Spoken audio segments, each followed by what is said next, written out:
Yo, how's it going, everyone? It's that time once again. We are back for the early Dokkan stream. How's everyone doing today? We are here officially 6 days to go until the anniversary officially begins. How's everyone doing? Tank Rock, Drace, Prof. Sorry, I refreshed my Petan right before we started, don't you worry.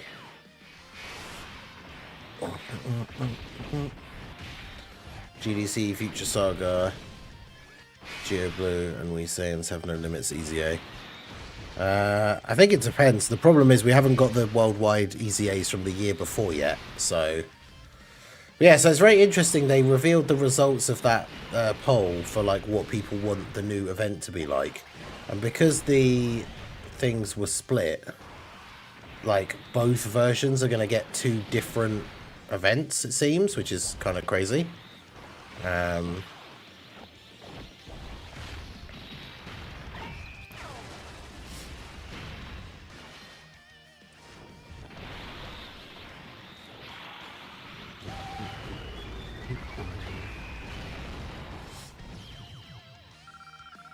kind of lost hope for cooler EZAs. It's one of those things. They don't like have to do them in order, but they kind of do. It's like the anniversary LRs, right? Like they're not going to do them out of order. So I feel like it's the same with the GDC slash like what used to be worldwide. Like they're not going to do them out of order.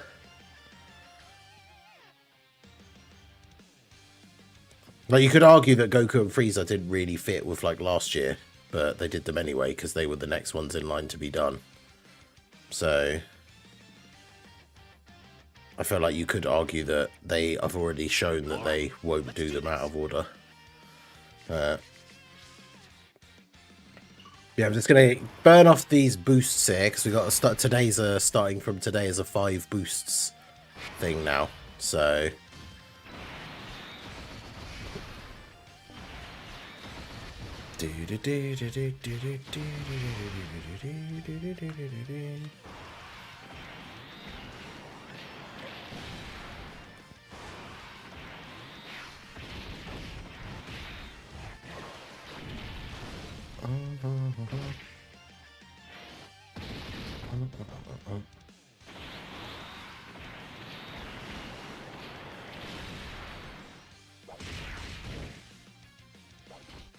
Yeah, because when actually did the when did that Goku actually even come out?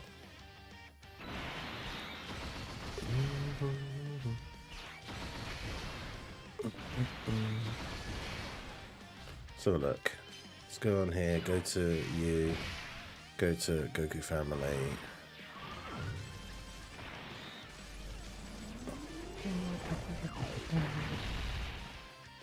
So he came out December 2022 for JP, and Birdku was August 2022. So yeah, it was like a couple of months difference. The problem is it's a dual Dokkan Fest, like, well, not even dual, it's like the quad LRs for the worldwide, right? So it's kind of like they can't really just do like just Goku. They'd have to do Goku and Cooler, or like Goku and the AGL Super Saiyans. So, whereas this guy is just a one-off LR. I think he's a great choice for like the countdown EZA. But yeah, we got Goma yesterday from that 100 Stone summon. So he is on my link level team now. I heard that if you like the stream, you can increase your summon luck by 5% per stream. Can anyone confirm? Well, you know, if you like every stream up until the anniversary banners officially come out, then I guess you'll see. If you don't, then you take that risk. You're living dangerously.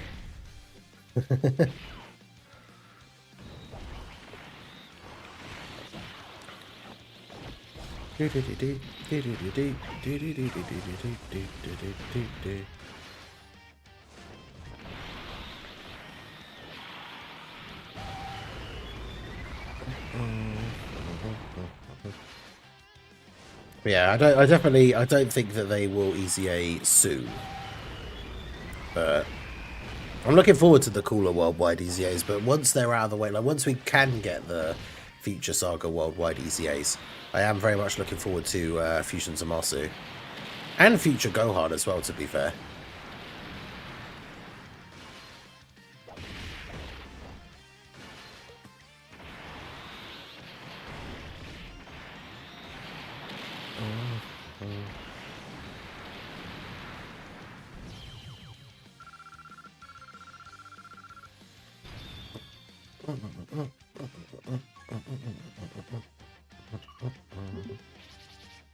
Now, Mia, how's it going? You only got one copy. I know a YouTuber who got 3 Gomas.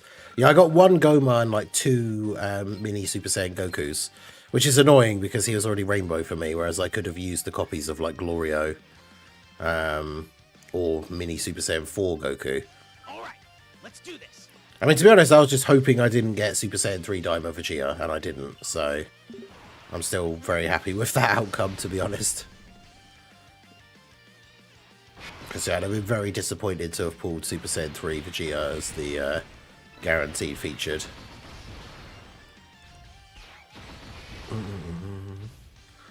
Looking forward to seeing Bulma. Depending on what they do, her EZA will make TB Saga and Peppy Gal stronger.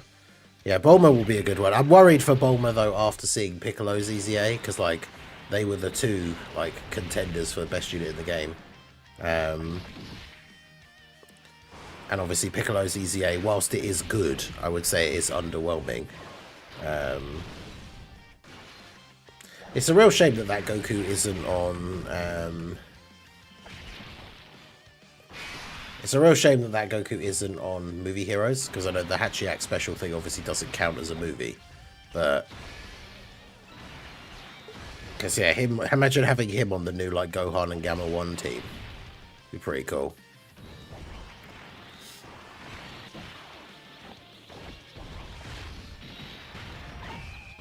He's on Bond of Parent and Child though. Like depending on what the anniversary leader skills like end up being, that Goku's gonna be super good. Oh, truth. I saw he posted the thing saying like do not summon, but obviously with the screenshot of him summoning, because he summons on everything, so it's understandable. But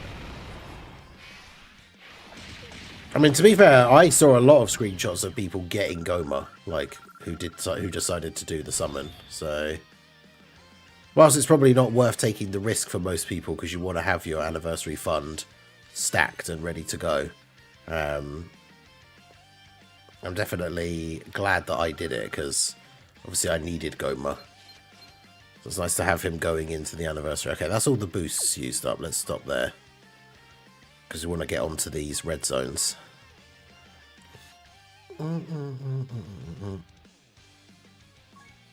Just want to get our dailies done as well.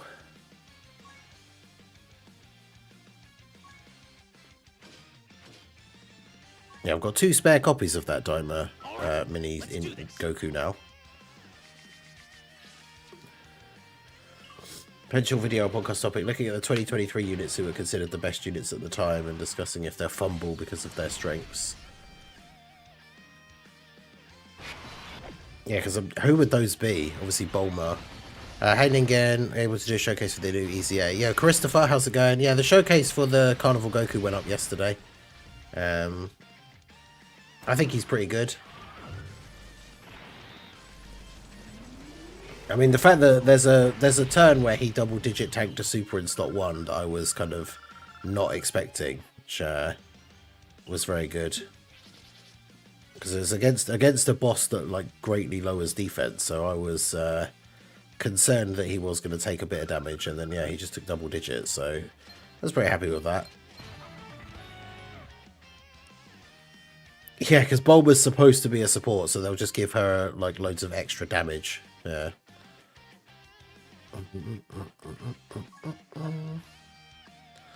You finished yet? No, it's got 1 to go. Hercule has 1 to go. Alright, let's do this. The others all had multiple to go the last time I looked, so I feel like there's no point even checking.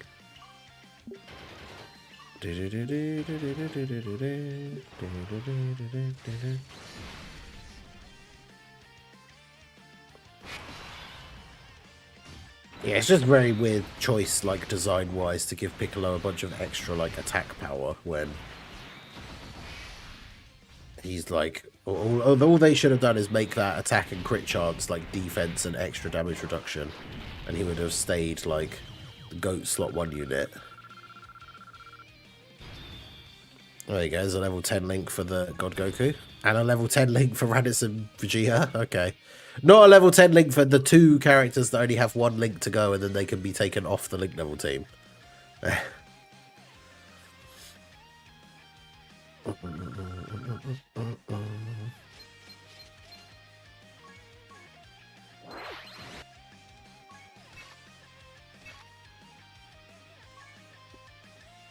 All right, let's do this.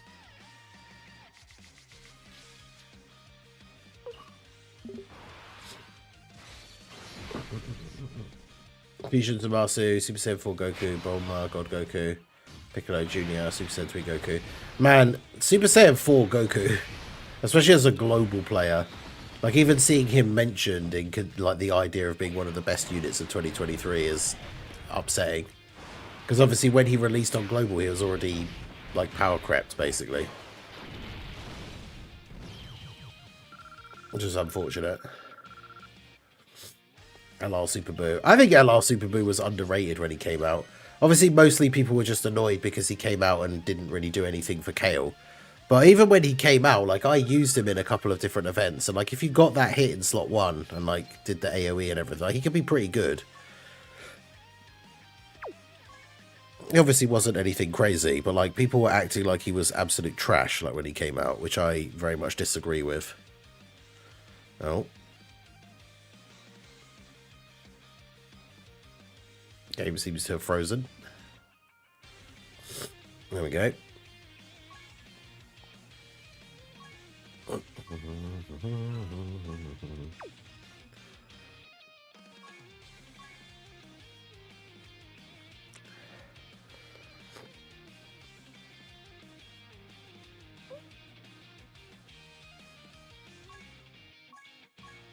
Yeah, I mean, that's the thing. Piccolo could do okay damage, but yeah, he wasn't a damage dealer in the sense of, like, that was the point of what he was supposed to be doing. All right, let's do this. But I mean, that's the thing, is the fact that he wasn't really, like, designed, is his role wasn't to be a damage dealer, but he could still do good damage. Like, just shows how good of a designed character he was and why he was the best unit in the game for, like, a year. Because even the main role that he wasn't really designed to do, he was still good at.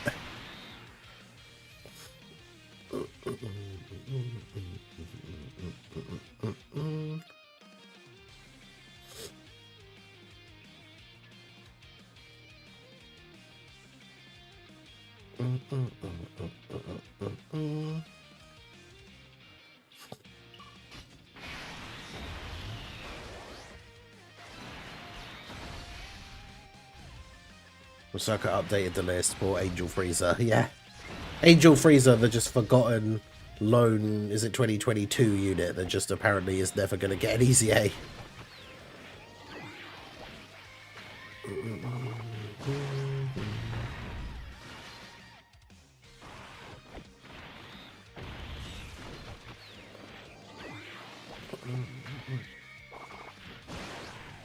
I love the new list design. Yeah, it looks a lot better from what I've seen. I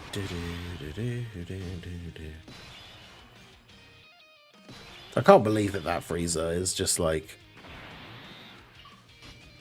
yeah, just long forgotten at this point. Okay, well, can't have you go first.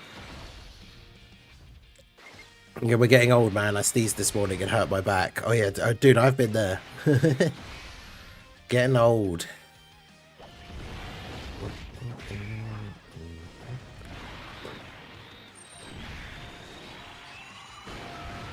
Now, it's crazy to think that, like, there's only one unit left from 2022 that doesn't have an easy A.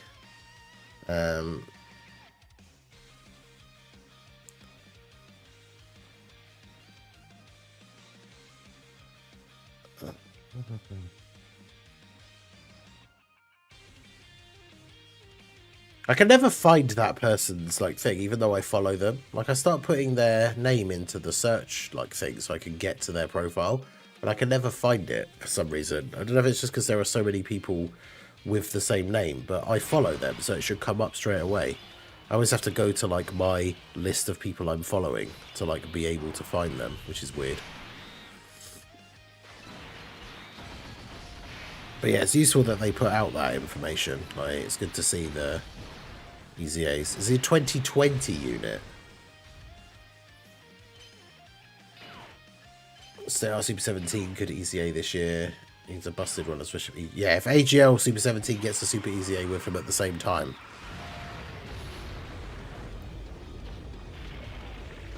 Right, yeah, that's crazy. So 2021 only has 2 units left and they're both LRs. And then, yeah, Angel Freezer's the only unit from 2020 that doesn't have an EZA. That's crazy.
Does LR Final Form Cooler have an EZA? No, he's the one, like the Cooler Worldwide EZAs. It's him, Tech Birdcoo. Like, we're hoping that they EZA soon. Maybe even potentially with the anniversary, I don't know. Int Spirit Bomb Goku also needs justice. Int Spirit Bomb Goku.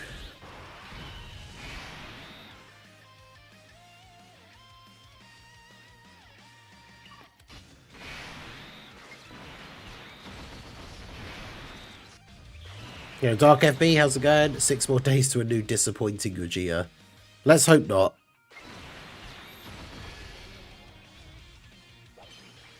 Six more days to our first best unit in the game, Vegeta, for the anniversary in years.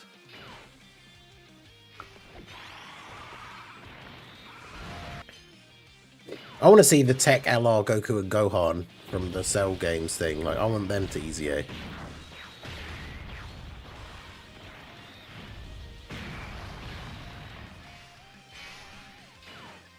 I mean, I guess it depends. I feel like as long if we get an anniversary, I suppose it does all entirely depend what part 2 is. If we get a part 2 extreme character that would be a leader for Cooler, then I want those EZAs to happen during the anniversary. But yeah, that is true. If we don't get any like teams. Oh right, yeah, the Tree of Might Goku. I never think of him as like a Spirit Bomb Goku.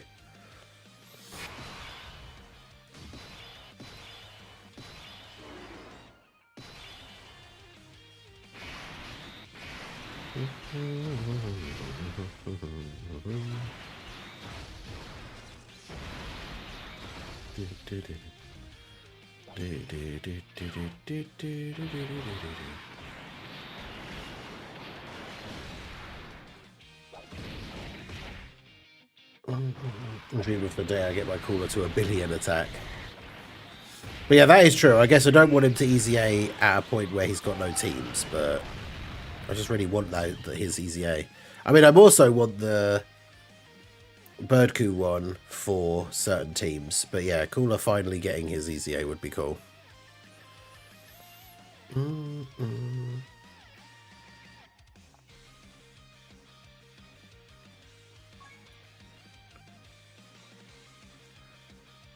I mean, to be fair, like, he had his defensive issues at times, but, like, AGL Broly for the 9th anniversary was super good.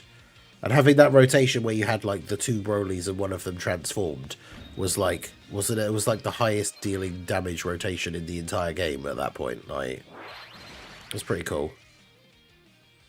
Right, so which one is it? Stage 7 that has the first mission? So we've got to do stage 7 with GT heroes.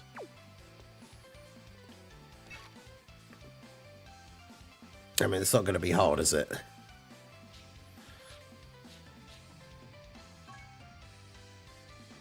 All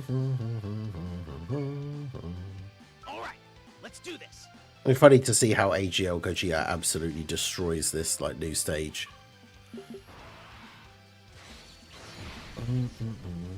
Out to the AGL Metal Cooler Saiyans. Yeah, they were never good, so hopefully their Easy A makes them actually good. Manifesting Diamond Super Sentai Vegeta to be terrible. No, please. As a Vegeta fan, we've been shafted for too long. Please let Super Saiyan 3 Diamond Vegeta be good. Please, game, I beg. Amatsu, come through. Save Vegeta. Just a casual 60 million starting attack stat from Super Saiyan 4 Goggia. Yeah, okay. That's what's so funny about these old red zones is it's basically just like an endurance test at this point, because none of the stages are difficult. It's just like, hey, sit and play through like 100 stages that you've already done before, and you can get 100 stones. It's like, yeah, okay, cool. Let's do it.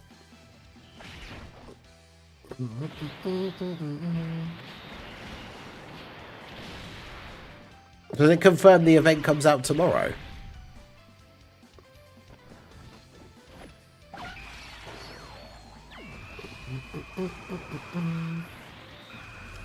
I guess because they tweeted about it today, so does that mean it's going to come out tomorrow? Is it in the news already?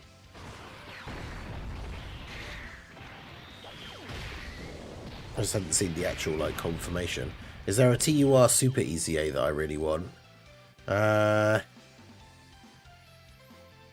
Super Easy A. Trying to think back to some of the older units that, like...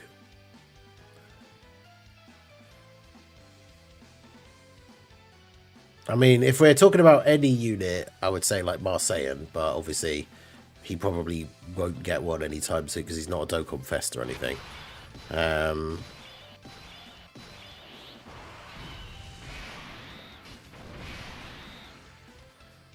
mean, I just Dragon Fist and kill him, right?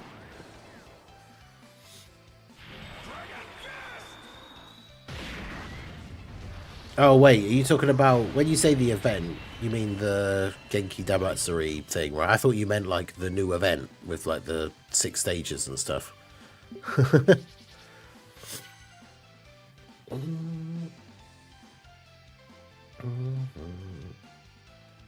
Yeah, the actual Dragon Ball event, like, stream thing.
People talking about the leaks, like, I don't know what it is. I don't know if he knows the person that made the leaks.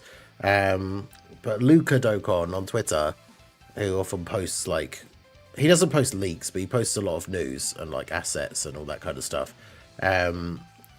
the number of times I've seen posts of him replying to people who are saying about like, oh, you know, this still doesn't prove that the leaks are true, and like, I hope that the leaks aren't true, and all this kind of stuff. The number of posts I see come up with like him replying to that, being like, no, they are true.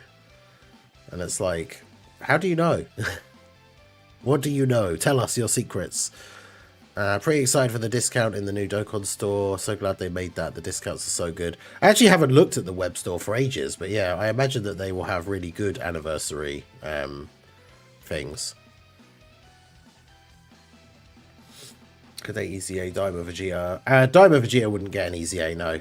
Not on the Super Saiyan 3 one. It's like, it's only been out, he hasn't even been out for a year.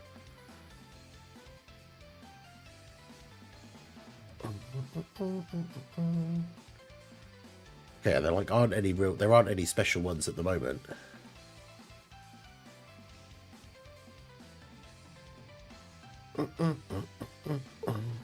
Right, so what team should we use? We're going to start the movie bosses red zone stages now. So we'll be starting off with stage 1 is stage 1 Slug or Turles? I actually can't remember which way around it is. But we're going to be starting off the movie heroes or movie bosses red zone now. So what team should we use to stomp these first few stages? He might get a limited buff, but I feel like they would have announced that, because obviously Daima is the part 1 stuff. When they announced in the stream that the limited characters were the Gohan, well, I suppose they're limited starting now from like the countdown, because their buff is already in place. Maybe Vegeta would get a temporary buff from like when the anniversary actually starts. I'm not sure.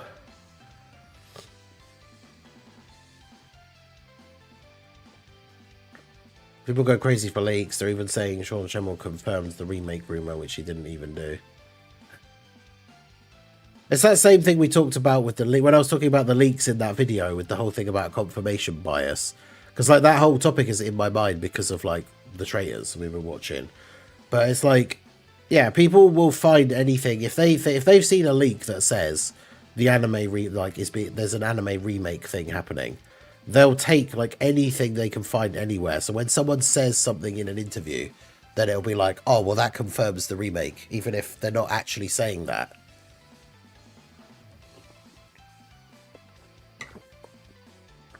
They can't buff Super Saiyan 3 Mini Vegeta because it would mean they know that they've pummeled him. I mean, they've temporarily buffed other characters, but I guess it makes sense that, yeah, if they temporary buff a character that only came out less than a year ago, that is kind of like admitting that he's not really good enough.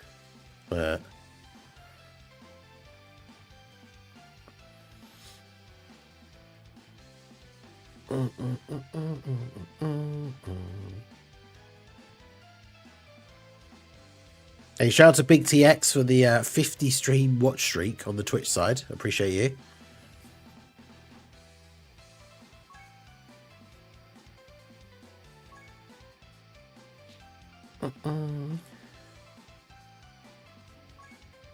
Alright, well, since no one's picked one, I'm just going to use the Heroes team for this first one.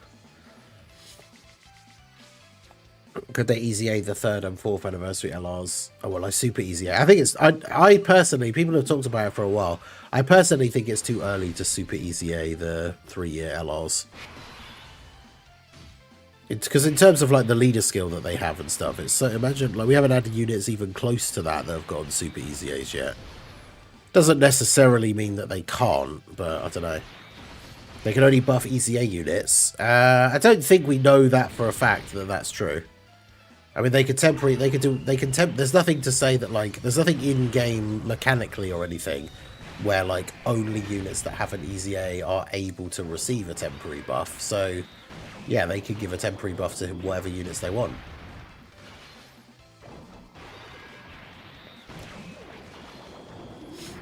It's in the name, he's mini, he's supposed to be a good tank. A lot of catch up on Dokkan content, was able to collect over 150 stones. Nice.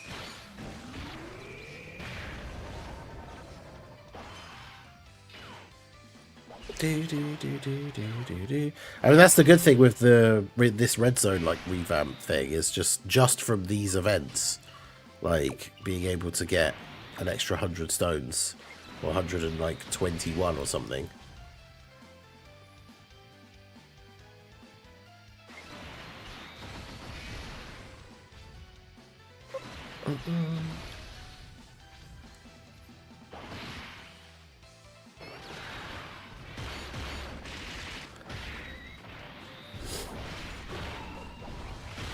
Where's our boy, the goat Proton?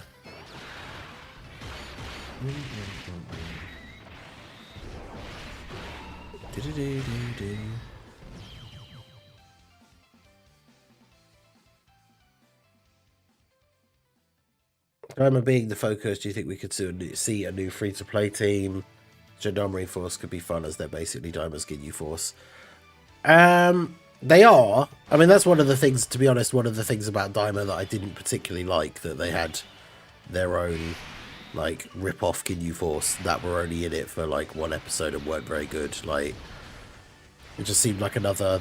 It felt like one of those, like, why did they really need to do that kind of things. But in terms of fitting a thing, like... in terms of, like, fitting something like a full free-to-play team into the celebration, that I could see that. That could make sense. I just feel like no one would care. Like, I mean, I guess if you like Daima loads and you've rewatched it multiple times, but, like, I couldn't even tell you what a single one of their names are. Like, I don't think they're characters that people particularly care about. I'm seeing a ton of people cook Silent Hill 2. One person said they even walked out. Well, we potentially might go and see it after the weekend, because it's based on 2. And that's one of the... I think it's the only Silent Hill that Little Blue has played, the 2 remake. I mean, the thing is, you've got to remember, the first Silent Hill movie that they made is actually quite good, I think. And then the sequel to it is terrible. But remember that Silent Hill, the original movie, is technically like or it's not a remake, but it's technically the story of like Silent Hill 1, except they changed the main character from being a man to being a woman. And then Silent Hill, the sequel movie, is the story of Silent Hill 3, whereas this new movie is the story of Silent Hill 2. I actually like those first. Like, I like the first one. I think especially because when the first Silent Hill movie came out, at that time, there might have been 1 or 2 fringe like examples, but at that time we still didn't really have any good video game movies. Like, every video game movie that had come out up to that point was pretty terrible. And so the first Silent Hill movie, because it does actually have a lot of stuff in line with the game, and you know, there's a few minor stylistic changes and stuff here and there, and obviously the whole thing we're saying about like Pyramid Head shouldn't be in it and all that kind of stuff. But other than that, like, I thought the first one was really good, and I watched it multiple times. Like, I thought it was cool. But yeah, the second one was absolutely terrible. All right, let's do this. And this one was a remake of the movie. Yeah, I'm not sure. I think it's... Well, I don't know if... The guy who made the first one, I don't know if the same guy made the second one. But this new one is made by the guy that made the first one. So I don't know if this new one is meant to be like a proper sequel to the first one, and let's pretend that the second one doesn't exist. Which I think might be the case, which would make a lot of sense because the second one was so terrible.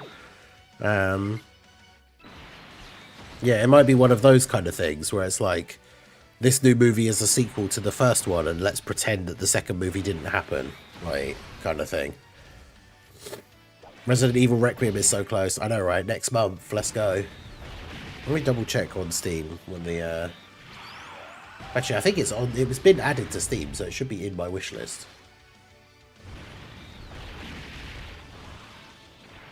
Sort by release date. Yeah, Requiem is the 27th. Oh, so it's still just over an entire month away. That's unfortunate.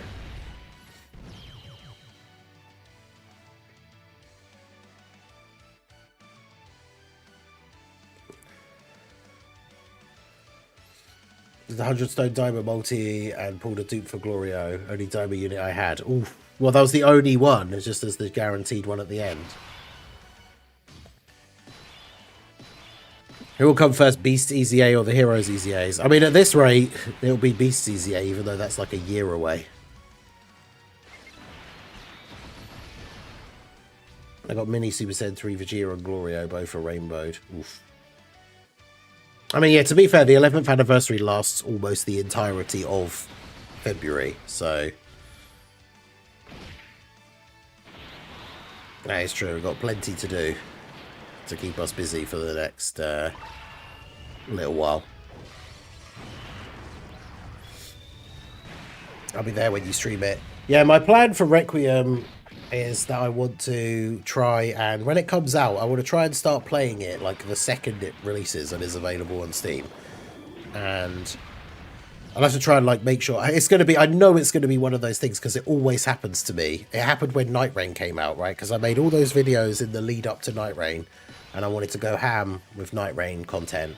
And so, of course, the day Night Rain came out, loads of stuff came out on Dokkan as well. So obviously I had to record all that Dokkan stuff first because I couldn't pre-record everything because it all came out at the same time. So yeah, that'll be, knowing my luck, the day that Requiem comes out, loads of Dokkan stuff will be happening on that day. But my plan would be to have all the Dokkan stuff pre-recorded and ready to go if there isn't all new stuff coming out on the same day. And then as soon as, like the second that Requiem is available on Steam, get it, start playing it. I'll probably record my playthrough, but I won't stream it. And I want to try and, like, as much as I obviously want to take my time to a certain extent, I want to enjoy it. I want to try and complete it as quickly as possible. And then I can start making videos for, like, guides and, like, tips and tricks and all that kind of thing.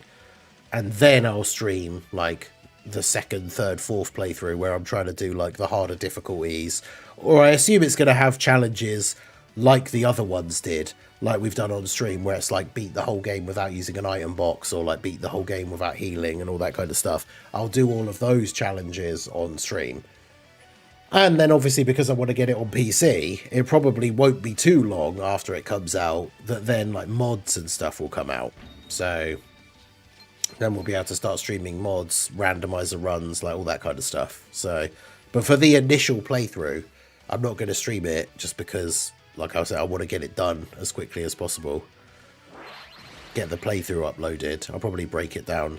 Try and do the thing where like I'll record the playthrough, and once I've finished the first, like, I don't know if it'll be split into chapters or how they're going to do it, but once I've done like the first hour or two or something like that, just upload it straight away and then keep going, so that my playthrough is up. And then, yeah, start doing like guides and stuff. I think I'll really skip the 11th anniversary in terms of summons. I'll do the Dokkan point rotation, but after that I'm done. I mean, I guess it depends, right? Like, you want to see the, at least, we got to at least see the kits first. Because if they actually manage to not fumble and make Super Saiyan 3 Vegeta, like, super, super good, then I feel like it will be exciting to summon for him if that is the case, but 10th anniversary red zones are taking so long. Yeah, dude, those ones are long. I feel like they were designed to be that long because Vegito is so ridiculously powerful. Because if you're using any team that isn't the Vegito team, the bosses feel like they have so much HP. And then when you use Vegito's team, you just transform into Vegito, use his active skill, and he just melts the boss's HP. So they had to give him that much health so that Vegito could, like, flex all over them. But every other team just ends up taking so much damage, or, like, taking so long to kill everyone.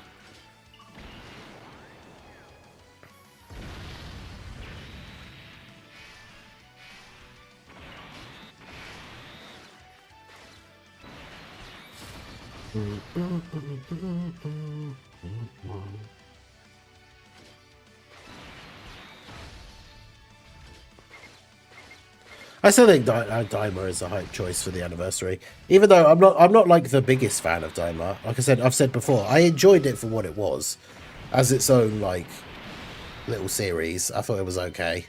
I would even go as far as to say it was pretty good. There were some slow bits, but But yeah, I said it in a video the other day. Obviously, hype is subjective anyway, but like, I feel like it's hype for the anniversary to be something new, that was something characters that we don't have, like.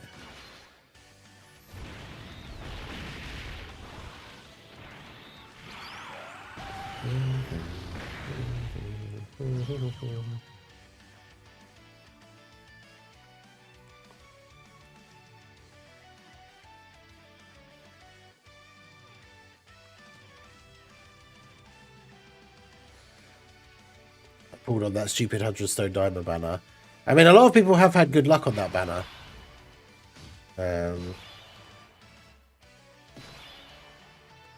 I got very good luck on that banner. Obviously, it's one of those, like, goes both way kind of things. Like, I'm glad I summoned on it because I got really good luck with my multi. Obviously, if I'd gotten a terrible multi, I'd be really annoyed that I summoned on it, but obviously it did work out for me, so I'm happy with the result.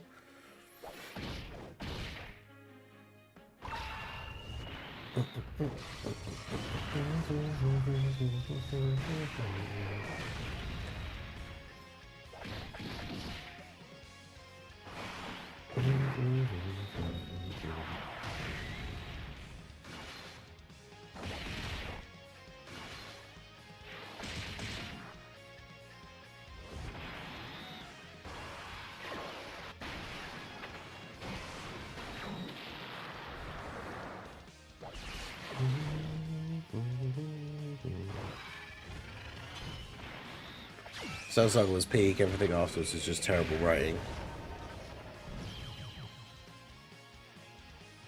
I mean, I guess that, again, at the end of the day, it's all subjective. I feel like as a kid growing up watching Dragon Ball, I enjoyed the... I think I enjoyed the Buu Saga the most. Now there are parts, I guess some of it is obviously because it had the filler in like the original, like when I would have watched it on Cartoon Network, but like, I think there are parts of the Android / Cell Saga, especially early on, that are like really, really slow.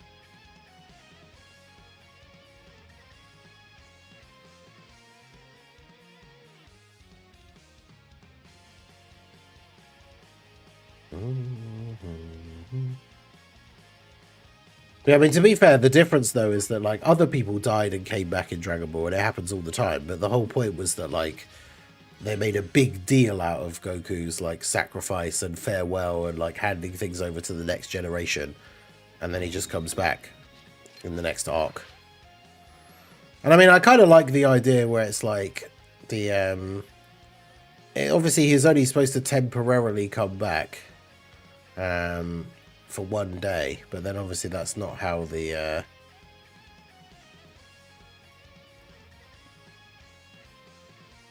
not how it panned out. But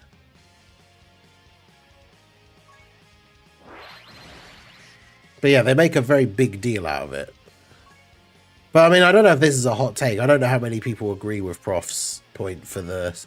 I kind of like the Super Saiyan 3 off-screen like thing, because it's like, that's, I believe it's the first time that happens in the show, right? First, well, for Goku, for a new form, right? We see Goku become the first Super Saiyan. Then we see Gohan go Super Saiyan 2 for the first time. And then for Super Saiyan 3, they just did a different reveal where, because Goku's been gone for like 7 years, he rocks up and is like, oh yeah, so by the way, while I've been gone, I've actually done this.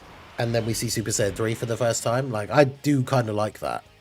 Otherwise, it's just otherwise it's just a repeat of everything they've done before, where during a fight where they needed that little bit of extra power, a new form is then like appears.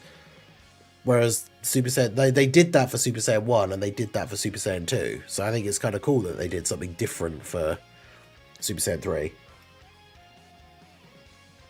Especially because there was a time skip. If there was no time skip and Goku had just like rocked up to a fight that was like, you know, we'd already seen Goku have a fight like 2 episodes before. And then he rocks up to another fight and is like, oh yeah, I can do this now, by the way. Then I feel like that would be dumb. But yeah, I think it works because of the time skip. So because he's been gone for like 7 years, and then it's like, hey, I can do this now. Plus the initial Super Saiyan 3 transformation like thing is cool.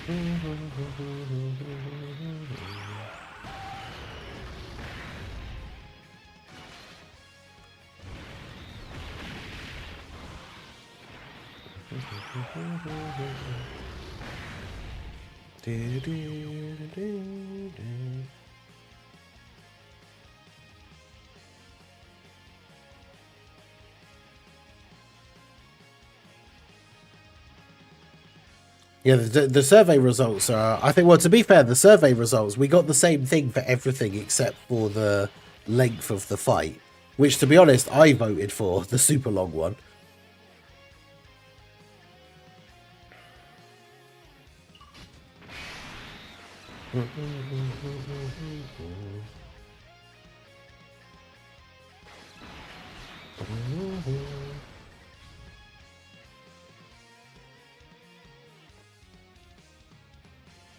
Well, I mean, isn't the main, like, rumor the fact that Goku came back because people, like, the fan base at the time wasn't actually, like, happy with the idea that he was gone and now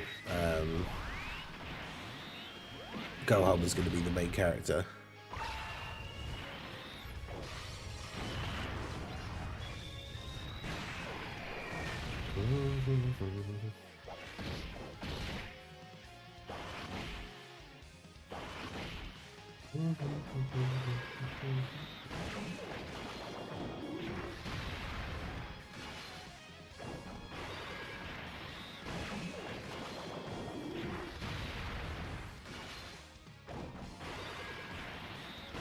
I think it's just the fact that like Dragon Ball changed over time as to what like the thing, like the main. I'm trying to think of like the theme or like the vibe should be, right?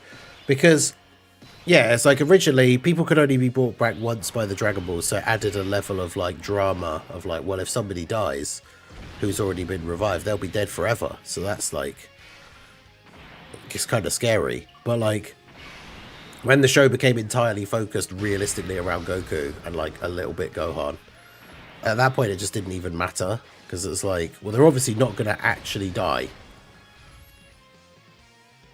I mean, that's the thing. They're not going to, like, with a show like that, there's certain characters that are just never going to get killed off forever. And then once they reached a certain point, maybe just because of how commercially successful Dragon Ball is, and there are people that like all the characters. So even, like, the secondary characters, with, like, people like Yamcha and Tien and stuff like that, even when we got to, like, the Buu Saga part of Z, like, they're never going to permanently kill off one of those characters.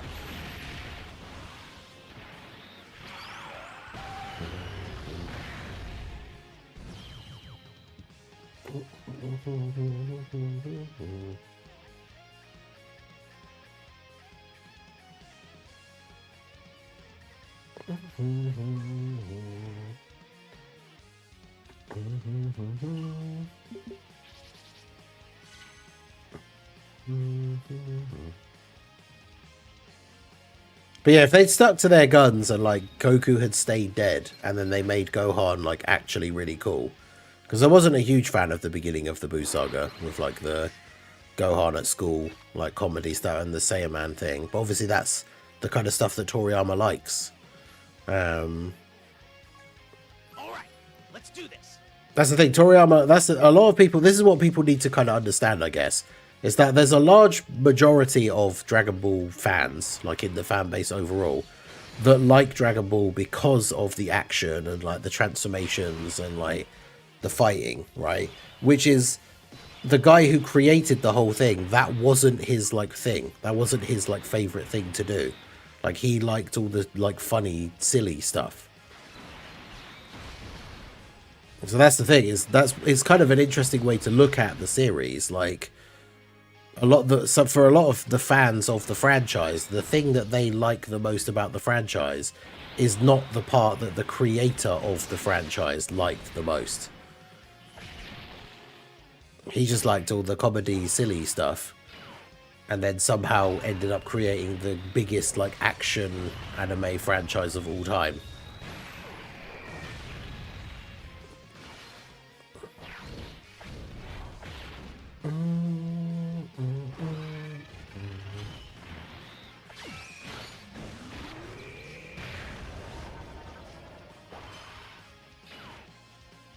Because, yeah, even that, like, obviously everyone can take from it what they want, and it is one of those things with anything that's created by, like, a series, a show, a movie, a comic, a book, even art itself.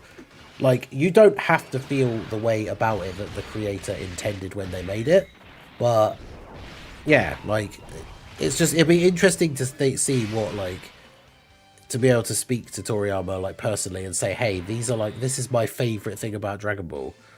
And to have like him say, you know, like, oh yeah, that's a part of it that I actually didn't even really care about or like didn't really think about. And I wonder how surprised like people would be with stuff like that.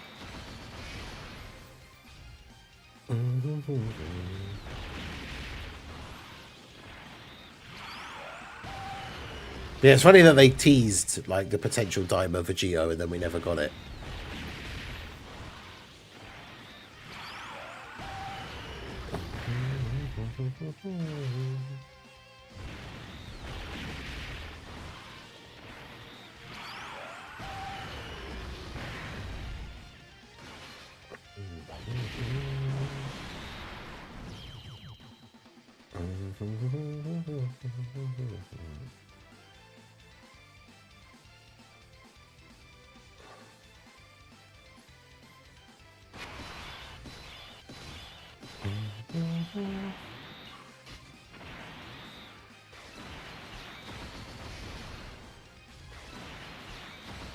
What would the new bug fusion mean? I feel like they wouldn't even give it a different name.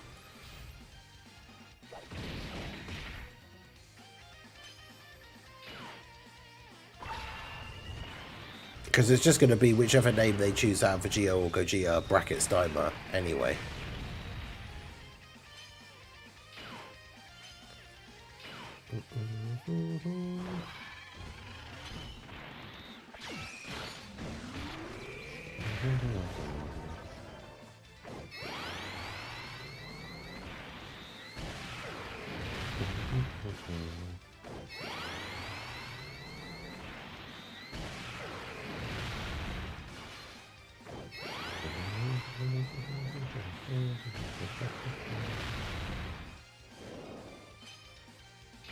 Dragon Ball is bigger than Naruto. I mean, it 100% is. There is. I feel like there is no. Do I think it is? It just is, right?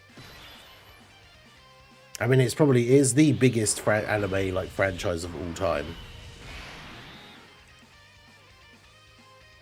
Even something like Naruto, which obviously is super popular as well, it just doesn't like. Doesn't really come close. Yeah, the bugs kind of resemble the Patara earrings. I almost thought as well, like, the implication was that they're... Because they look like them.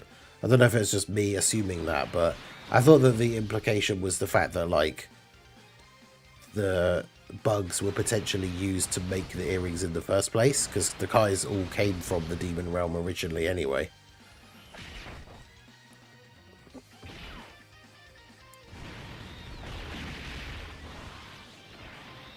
I don't think that was specifically said or anything, but that was kind of like the implication that I got from it.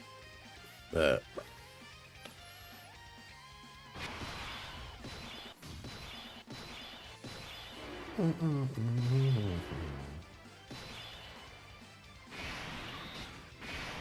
So he locked and sealed the only unit that, like, was... Well, actually, everyone was in the place I wanted them to be for this rotation anyway, right? Actually, no, I needed to switch those two around. I wrote that theory to you when we first saw the bugs. I don't remember that.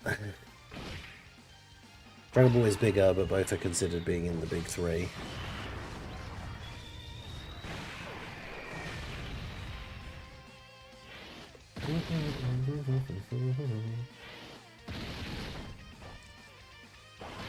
Well, isn't it Naruto, like, is the follow-up one, right? The big three is, like, Dragon Ball, One Piece, and... No.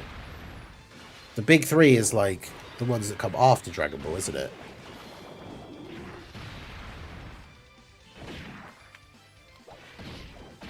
Yeah, it's the ones that come after. Like, the big three is Naruto, One Piece, and Bleach. And then, like, Dragon Ball is, like, the level above that. Yo, Dark Samurai, how's it going? Yeah, so ready for the anniversary to start. Stone check. Let's get an in-chat stone check pre-anniversary to start. I think I'm just over 1,000 now. But we're going through these red zone stages and getting our free stones.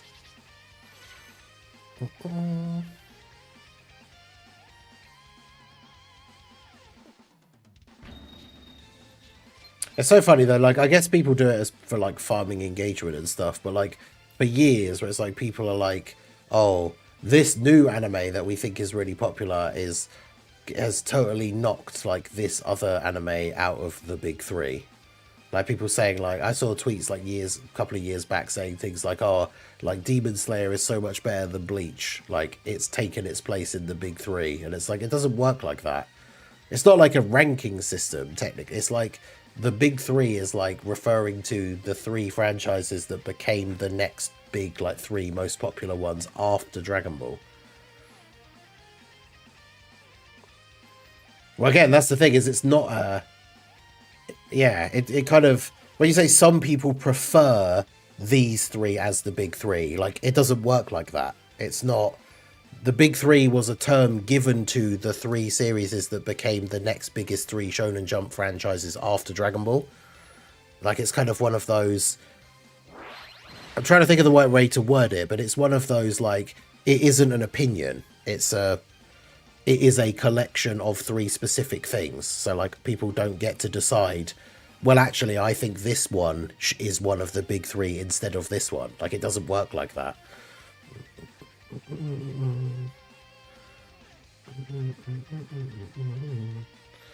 Because it literally refers to the three best-selling franchises in Shonen Jump after Dragon Ball. But it specifically refers to the period after Dragon Ball. So Dragon Ball can't be part of the big three because it's... Yeah, it's talking about the franchise that came later. But yeah, I mean, people do that all the time. People will still say, like, oh, well, I think this is now the... Like, people will say, like, there's a new big three or something. All right, let's do this. Which I think there is, like, a different name for, like, one of the more recent generation, like, versions of the big three, but I don't know what it is. I can't remember what it's called or what they are.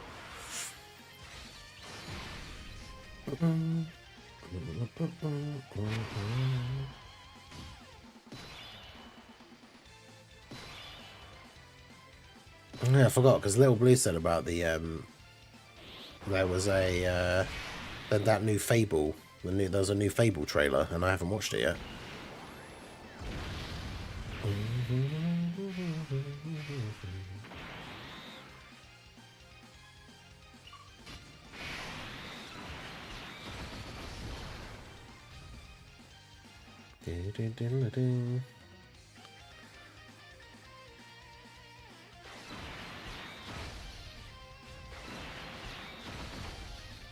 I don't watch anime as much as I used to. I just watch One Piece now. I don't really watch it at all anymore.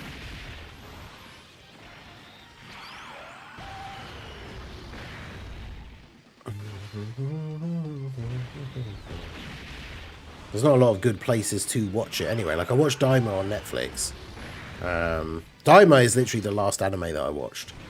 I'm looking forward to JoJo Part 8. Is it 8? 7. Which will be on Netflix as well.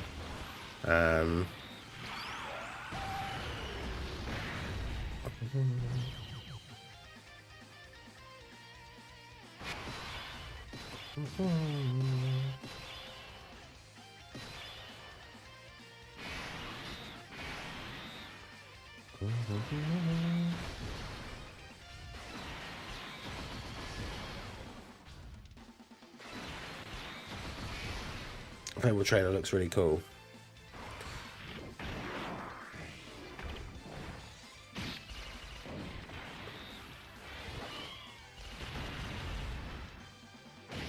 Arguably, Attack on Titan was peak, but it had flops. I liked it enough up to a certain point, and I read the manga all the way through to like the end, and then was one of the many people that was disappointed by the ending, and so never bothered continuing to watch the anime.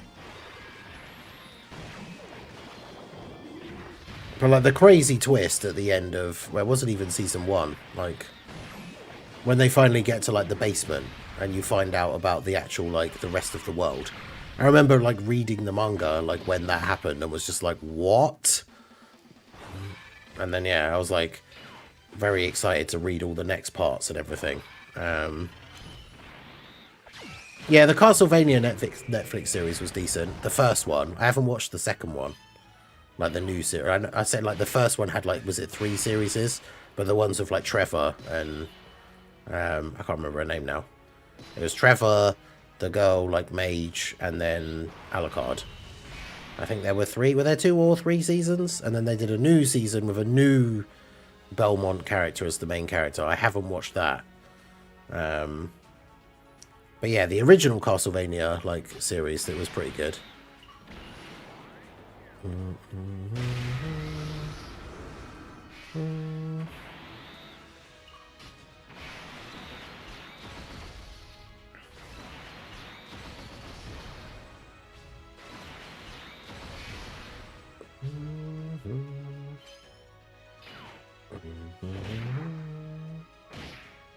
Yeah, it'd be interesting to see what does actually get announced at this like big Dragon Ball stream thing, because Super coming back or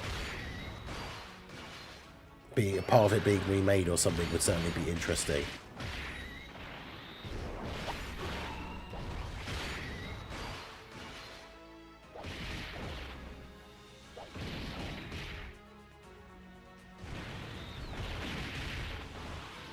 But that's the thing, it's not just anime, right? Because like the ending of Game of Thrones was terrible.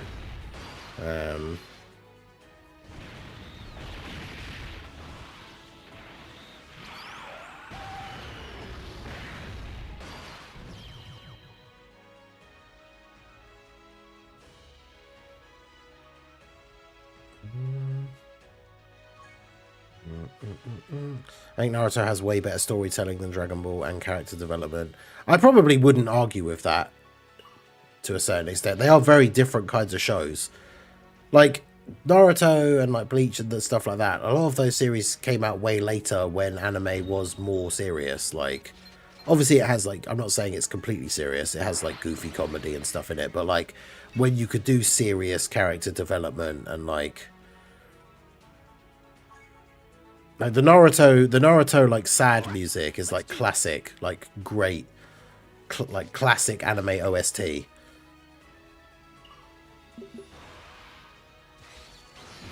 And like the whole story of like, because it was one of the first main big arcs after they left the village for the first time.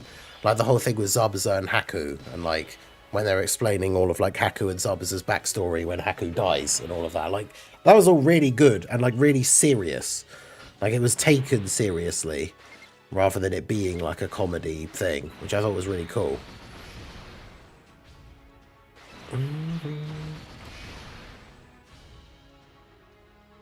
Yo, Tumalo, how's it going? Naruto is a mistake. Yeah, I didn't really see any of that. I think I checked out like the first part of the manga when it came out and didn't particularly like it. I'm doing friend summons. I haven't done them in years. Oh wait, yeah, because is it the special upgraded version of the friend banner now for the anniversary where you can get a bunch of Kais and stuff? I can't remember. I saw a thing in the news about it, but didn't double check like when it actually starts or anything.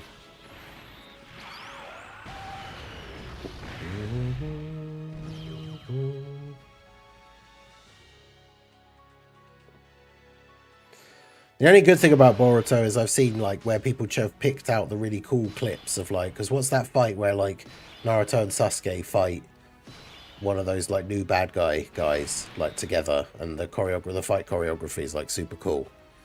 Because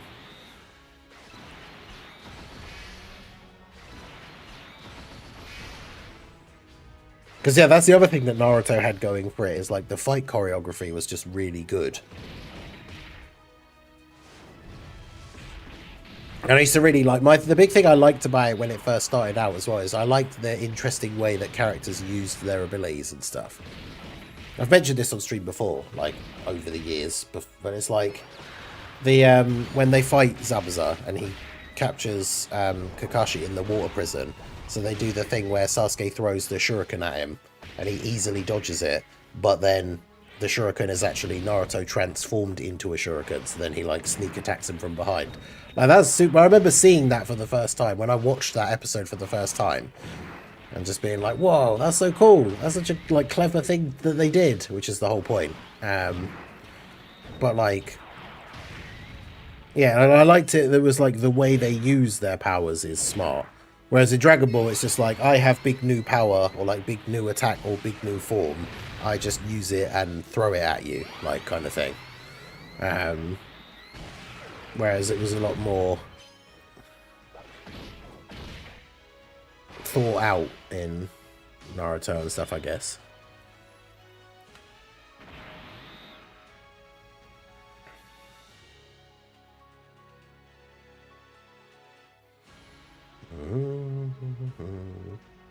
Why is every manga continuation introducing aliens? Yeah, I haven't really heard much about the Jujutsu Kaisen like continuation thing. I didn't even realize if it's a continuation thing. I didn't even realize the original one actually had like an ending. Because obviously I think I watched the most recent series. Well, I'm trying to remember where that ended now. But then I just remember seeing all the manga spoilers about like what happens to Gojo and stuff, and like everyone being mad about it, and then I just kind of stopped paying attention to what was going on with it.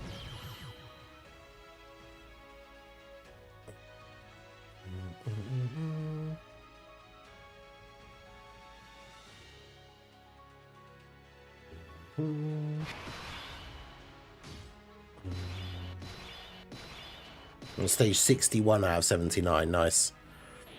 Yeah, it's quite a lot to get through.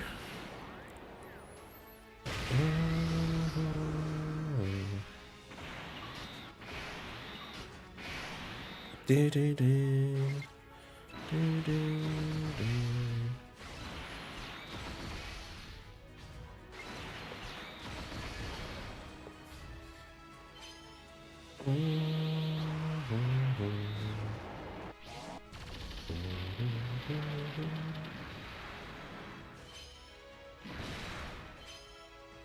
I really liked the ending for Gojo.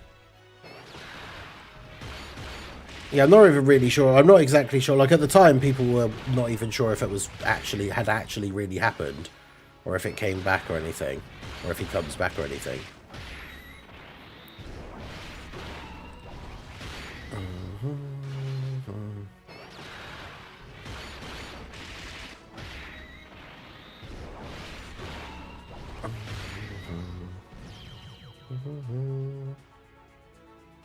I saw that comment. Yeah, I saw that as well. Geekery can see. For a second, when I read it, I was like, wait, is Toon in the chat? Did he say something above that I missed?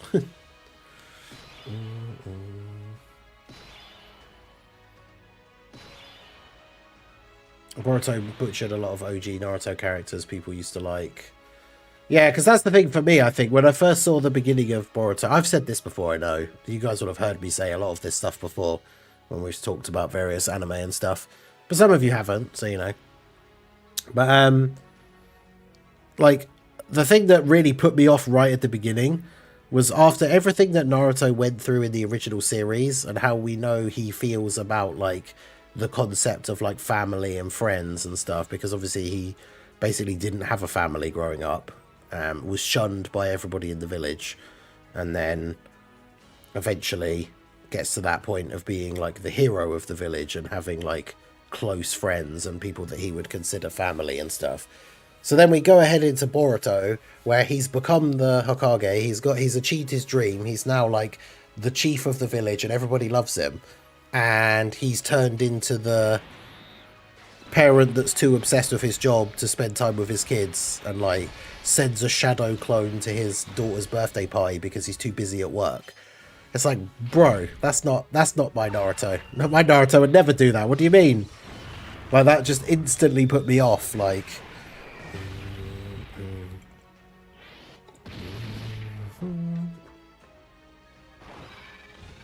if anything, it would be he would leave a shadow clone at work that would make a stupid mistake and get discovered by Shikamaru to just be a shadow clone because he actually went home to be at his daughter's birthday party. Like, that's what the actual Naruto would do. Well,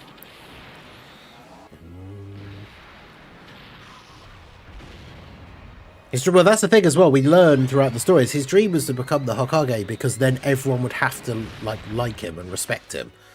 But he achieved that before he actually even became the Hokage. So obviously he still wanted to do it because he wanted to be the guy and like lead the village. But yeah, I just don't like that whole thing. I just thought was really out of character.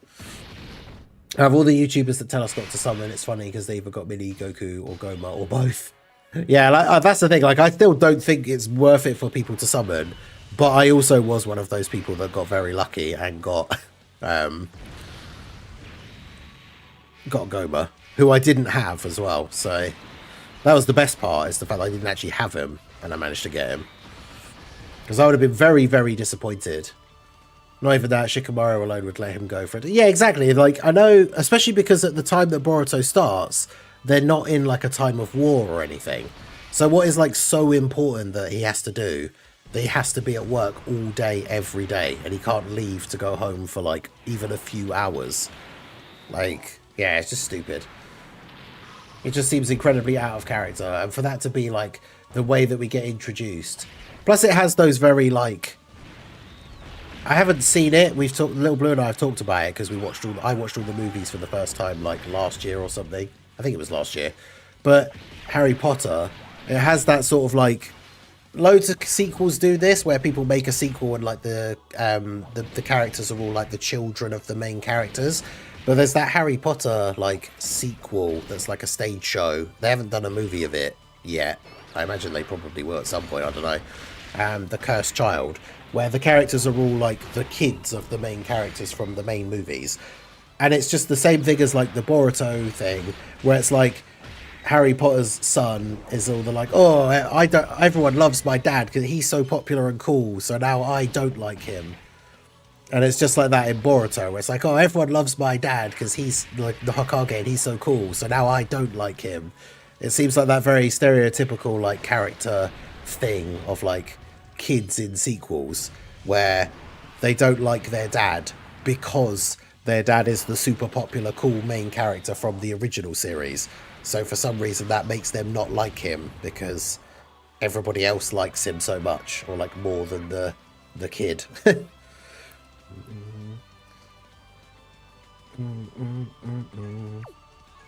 I got first. I guess to be fair, I've just been blindly using the same heroes team, which I should just be using something else.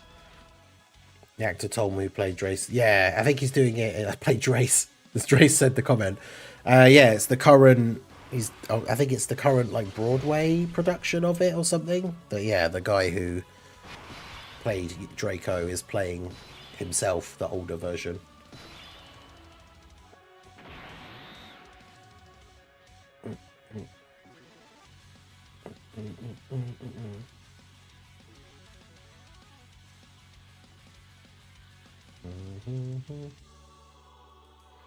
Oh yeah, that's that thing that's just started, isn't it? Night of the Seven Kingdoms. It's like the new Game of Thrones like spin-off series. I don't really know much about it other than that it's like just started. Because I can't remember what we watched yesterday. But I noticed it was on the home screen of whatever we were watching.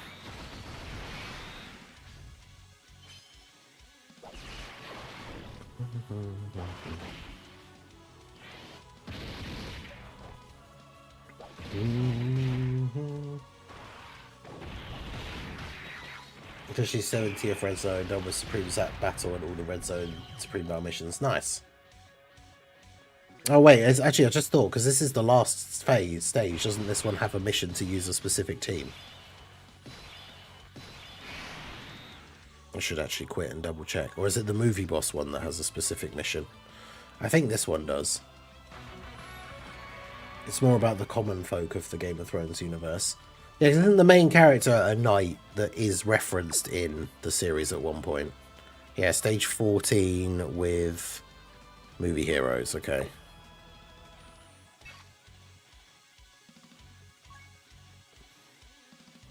Night of the Seven Kingdoms book was really good. Sadly, it was never finished. Oh wait, there's a book as well. Yeah, because yeah, like how many years has it been since the last season of Game of Thrones came out, and like the final like book is still not out. Like the final book is still not done. Like what's going on there? Also, where's my movie heroes team? I swear I had a movie heroes team made up here. Okay, it was this one, but for some reason it's got them in it as well.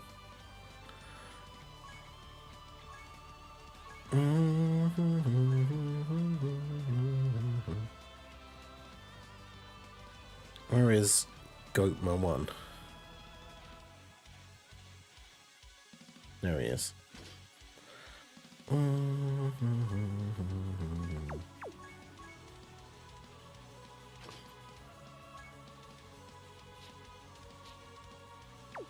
Yeah, I've still only got them at 79%, which is, to be fair, is actually more than I thought they were at.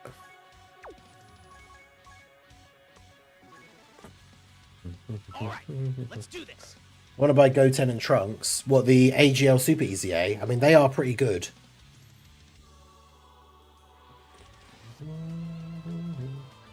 Yeah, he was referenced in Game of Thrones. I think they show that in the trailer for the series, don't they? Because it's when Joffrey and Jaime are looking through this like massive book of like the list of all the knights. And the clip that's in the trailer is Joffrey saying, oh, there's 8 pages dedicated to this one guy. He must have been quite the knight. And then Jaime says, like, so I've heard, or something like that. And that's who the series is about. But it's set at, like, a different time to the main Game of Thrones series. I don't know, I can't have any faith in any, like, Game of Thrones, like, spin-offs or anything just because of how bad the ending of the actual series was. Like, I could never look at a new project revolving around Game of Thrones and be excited about it because of how bad the ending of the original series was. Like, it had some good ideas. I think at the time when I saw it, I definitely thought it wasn't as bad as some people were making out, but there's definitely loads of stuff I didn't like about it. Like, I really liked Arya's journey of, like, her becoming an assassin and becoming, like, one of the Faceless Men and all that kind of stuff. But then, like, her being the one that kills the Night King, I thought was so random, like, and out of nowhere. And not in that cool, like, oh, well, that was unexpected and came out of nowhere, but was really cool. It was like oh, well, that was unexpected and came out of nowhere. Like, huh.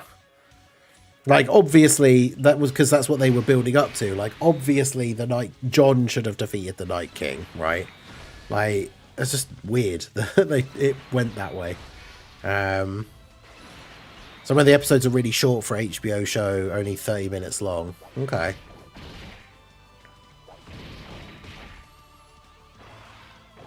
But yeah, I haven't seen the episode or anything. I've just seen the trailer for the show.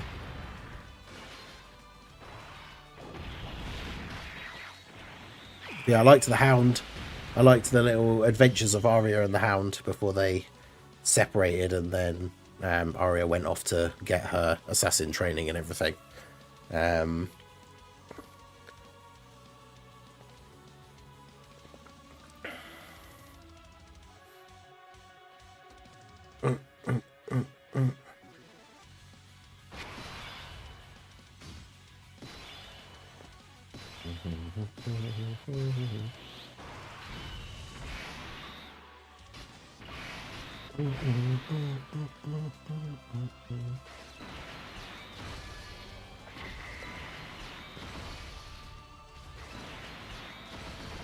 Hound and Arya, my favourite duo. Yeah, that was just funny stuff.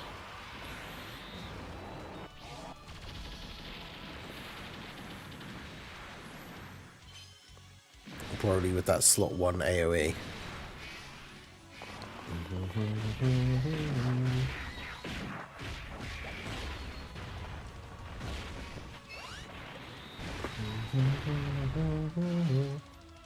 I mean, some of the training parts, I guess, were not the most exciting, but I think her story overall, like her arc, was cool.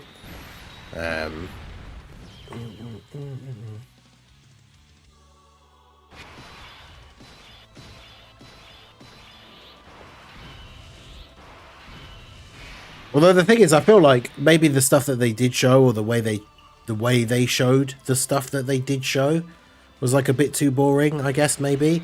But like, I also feel like they didn't show enough of her training, in the sense that we saw her. What was it? I can't remember what that last thing was, but she won that like game against the other like young girl that was there.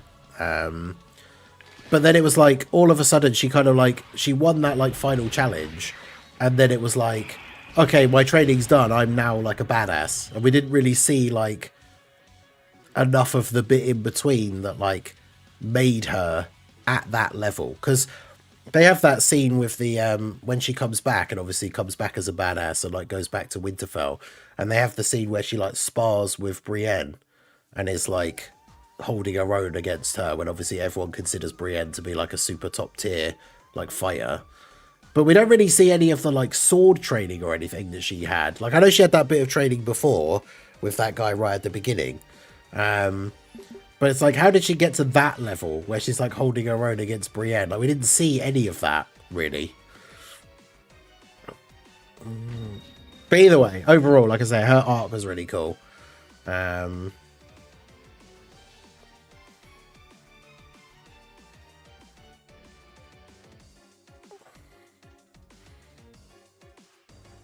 I still think, like most people, I mean, that's how they sort of like suckered you in and kept you hooked, ready for like the second season. But the fact that like nobody would have expected Sean Bean, who was probably at the time, you would say, like the biggest star in the show, like for him to just die at the end of the first season. Stage 15 with 6 characters of the Pure Saiyans category.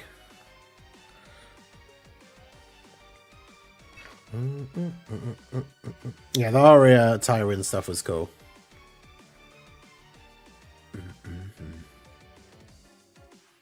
You have any idea who would the anniversary free-to-play LR be?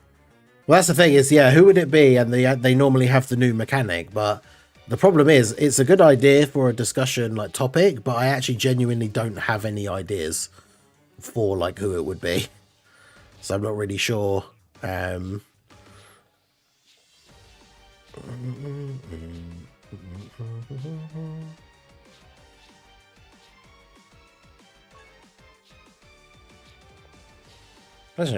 don't actually have like a Pure Saiyan team made up at all. Oh yeah, there you go. That's technically a Pure Saiyan team. I wonder if this team would actually be good enough for this stage. All right, let's do this.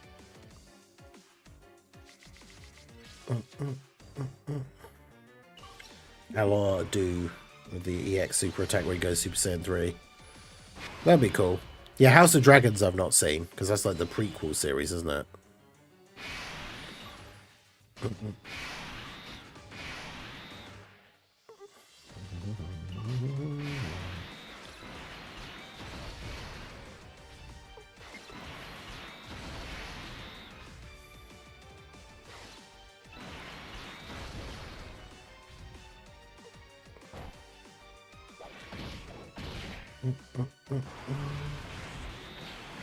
Yeah, I don't think part 2 is not going to be Dimer as well.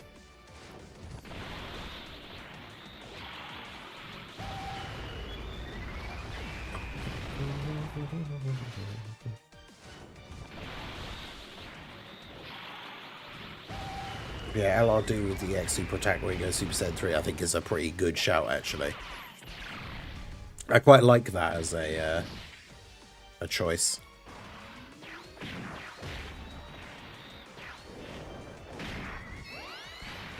I stopped playing Dokkan in 2022, started again when the Tau banner dropped. The first sort of super podcast helped me out a lot on what units do now. Good stuff. Hey, I appreciate you for that. Yeah, the next podcast episode will be next Saturday, not this Saturday, which is tomorrow, obviously. But the next Saturday after that will be the next episode of the podcast, because obviously the anniversary will have properly started, and we'll have the characters in game and everything by then. So it means we can talk about them with actual first-hand experience rather than just talking about what their kit does on paper and whether we think they're good or not. So that's going to be fun. Because, yeah, the podcast is now every 2 weeks, unless there's a reason, like, if something's coming out at a certain time, that it makes sense to do it, like, after 3 weeks instead of 2. Or 1, even, just depending, like. But we'll always try and keep you guys updated and let you know. Obviously, I post my stream schedule every week on a Sunday. It'll be on the YouTube community tab on both channels, and it's in the Discord. So you can always check that, and if it doesn't say there's a podcast on Saturday, then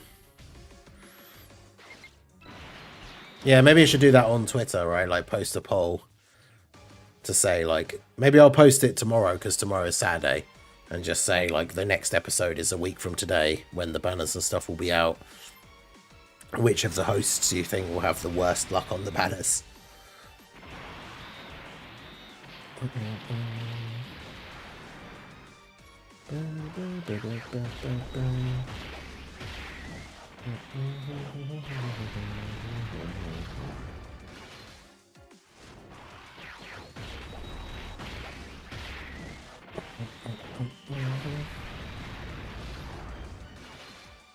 I expect Vegeta Blue and Gogeta Blue to be 12th anniversary.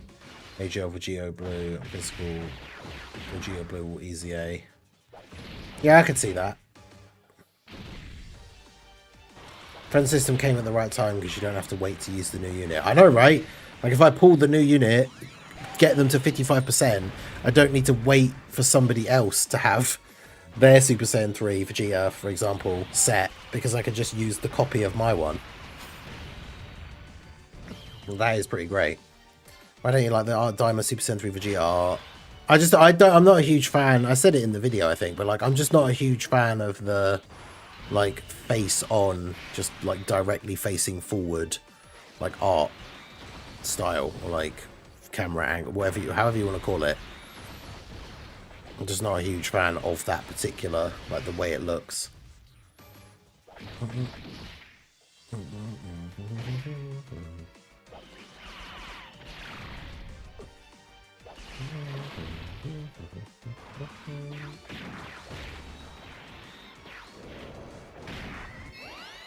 Well, that's the thing, though, is like, people were mad about Beastless because we didn't have a Beast in the game already.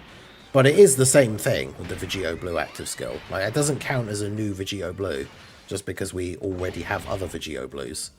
Like if physical, like, it's like Dark FE was saying, if physical Gohan is Beastless Gohan, then the STR Blues are Fusionless Blues.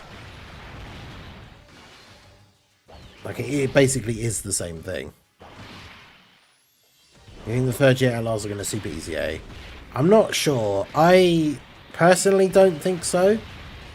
Although I guess, like, Super Easy A doesn't... Although, actually, no, thinking about it now, Super Easy A doesn't change the active skill.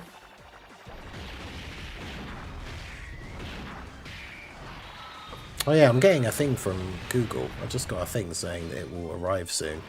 There was this Google Play game. I can't remember if I actually mentioned it on the stream before when it was happening, but they did this game on Google Play, and you could win, like, Google Play points and stuff. And then yeah, I won one of the things. Apparently it's going to arrive today. I've got a thing now saying that it will arrive soon.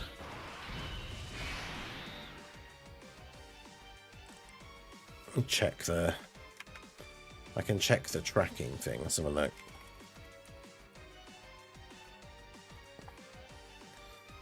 DHL tracking.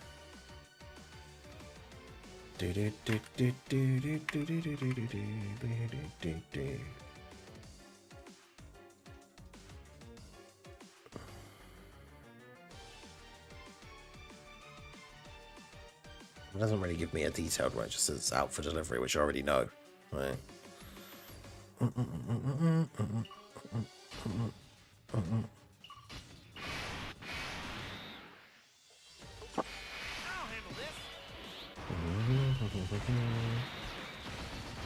I couldn't tune in. Did we truly become John XCOM? Not quite.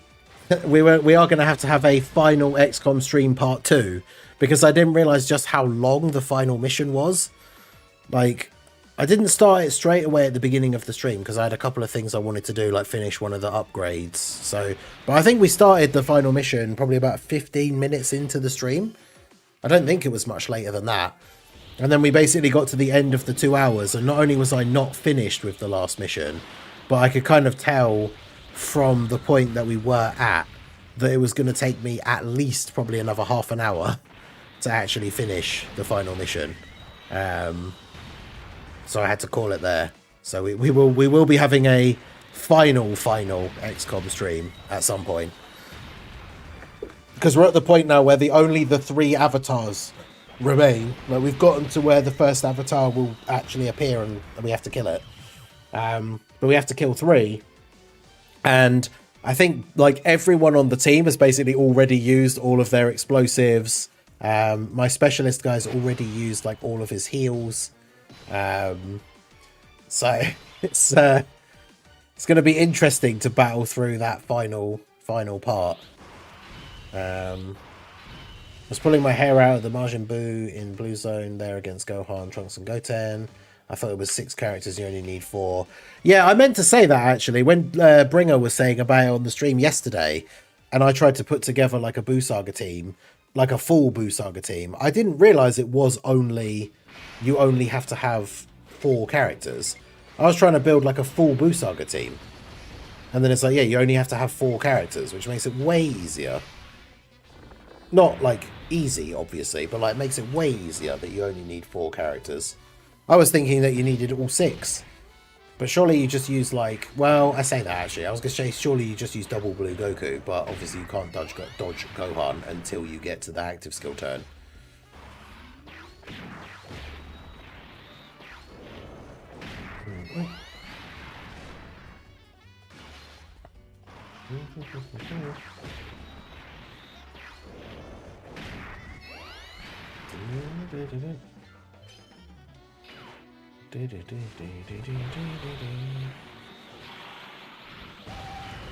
It's now official for DB fans since he couldn't read the mission.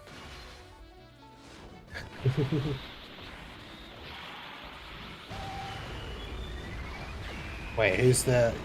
Because that's the thing, I didn't even look at the mission in-game. I just fully believed what I was being told by Bringer in the chat. Or at least what it seemed like he was implying. Because he said it was a Buu Saga mission, you have to do it with a Buu Saga team. So I just assumed it was 6 characters. I didn't actually even look at the mission. Took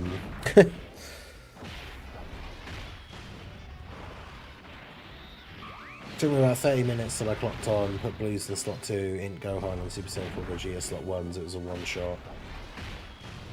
Took me 9 turns to do that mission. Damn. I said it when you pulled him, but it's probably a good time you pulled Goma when you did. Yeah, having Goma now is quite nice, ready for the demonic power like team and boosts and all that kind of stuff. Diddle-did.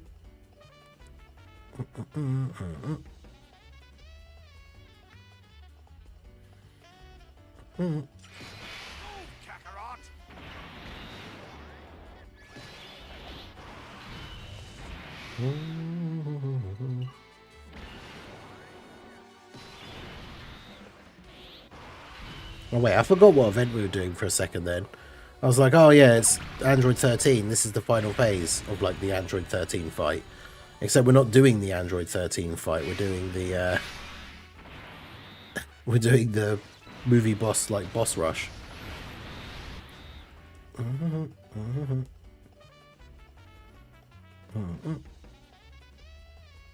well. I mean, we still have another Vegito, and we still have another Gogeta and Vegito, so we'll probably be fine.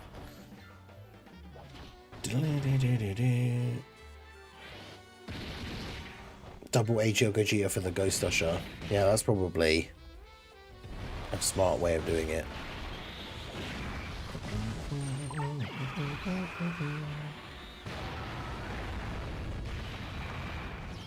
Goku all active skill.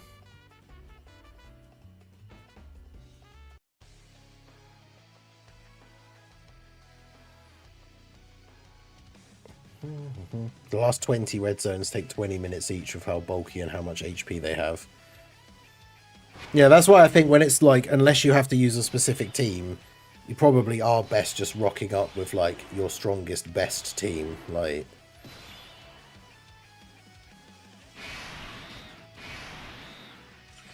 I'll handle this.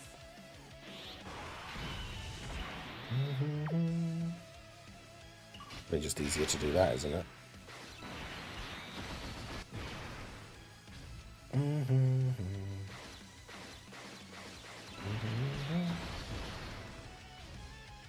Managed the Tamagami #1 mission for DB Seekers using LR Garlic Jr. Hey, let's go.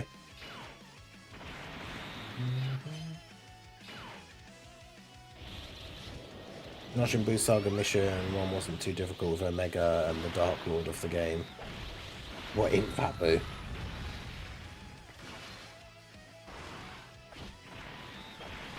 Yeah, because to be fair, with like extreme Buu Saga characters, you've got like Buuhan, in Buuhan, although I know obviously like the problem is that Gohan himself just starts to hit so ridiculously hard.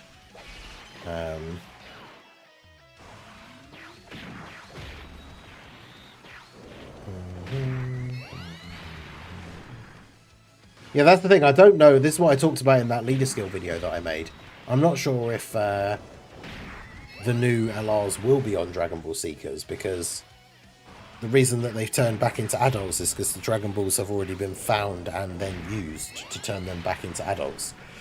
If anything, I said this in the video, I could see Dragon Ball Seekers being replaced with Power of Wishes.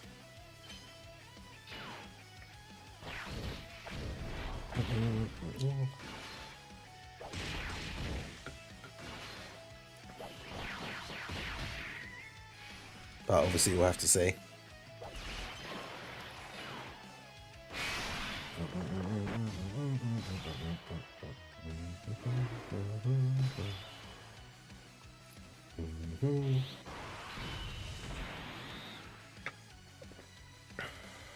Do-do.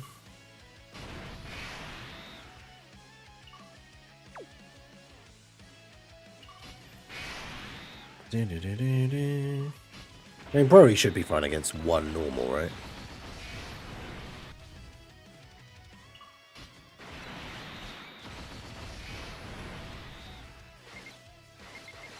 I mean, you would think so.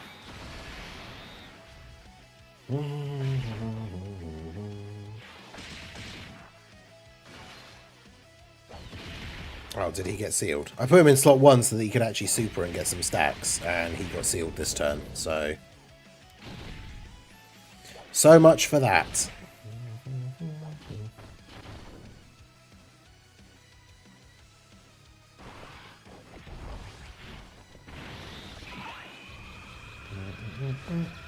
You can see even more Majin Buu Saga buffs this year, especially with Dabura getting his asset updated.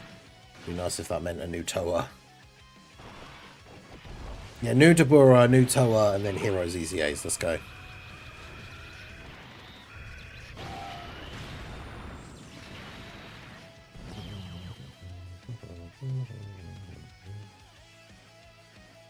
Not sadly, still don't know how to spread out content. I mean, that is the other thing, as we said many times, right? As it is a mobile game that some people only play for like less than an hour a day, And a lot of people now, because there is so much variation in the market and stuff, a lot of people play other games as well.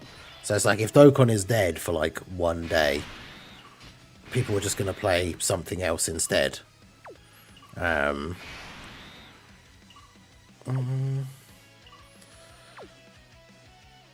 not sure how well this Vegeta... I mean, I don't think this Janemba hits that hard, but the movie boss version of this event obviously is... the boss rush version is slightly tuned up numbers from what the original one was, so I'm not sure.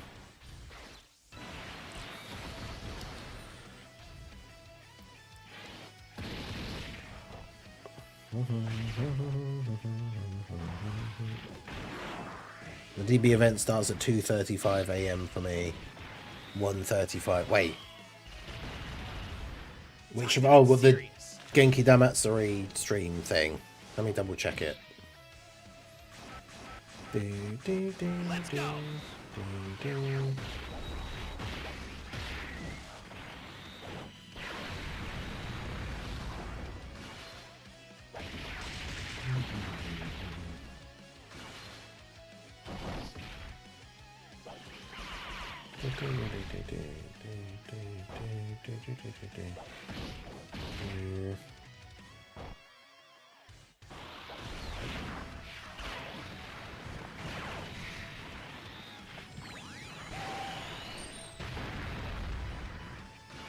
I think Dokkan posted about it themselves, right? Or did they?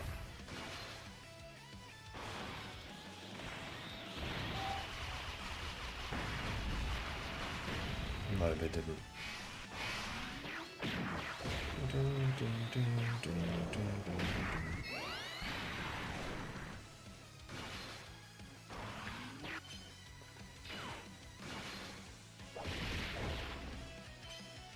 Dragon Ball official. They're not posted about it, surely. Yeah, Genki Damatsuri, January 25th. Is there like a link to the actual thing?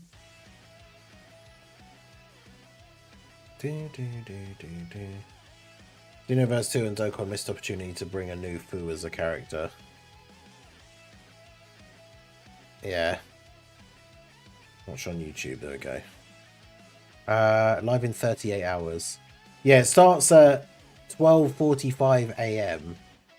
So yeah, so basically just before 1 in the morning on the 25th. So that's what, Sunday morning technically. But like, I mean, the thing is, it's not gonna have. There's gonna be some like Dokkan and Legends like news, but it's gonna be like what? It's like one small segment near the end or something. It's not gonna be like the whole stream itself is like, isn't it like supposed? The whole event is like 6 hours or something, or 4 hours. I can't remember exactly. But like the Dokkan part's gonna be very, very small. So for me, it would probably just be a case of like wake up on Sunday morning and make a video about whatever was announced during the stream.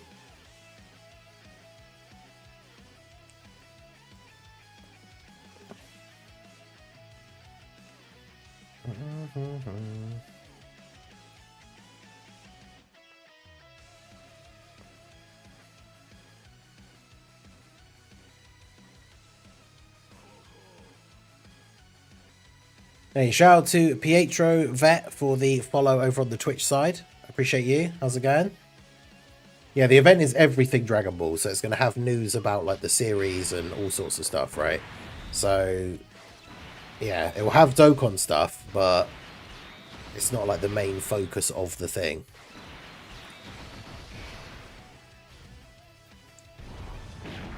I mean, I guess it's one of those things I could like...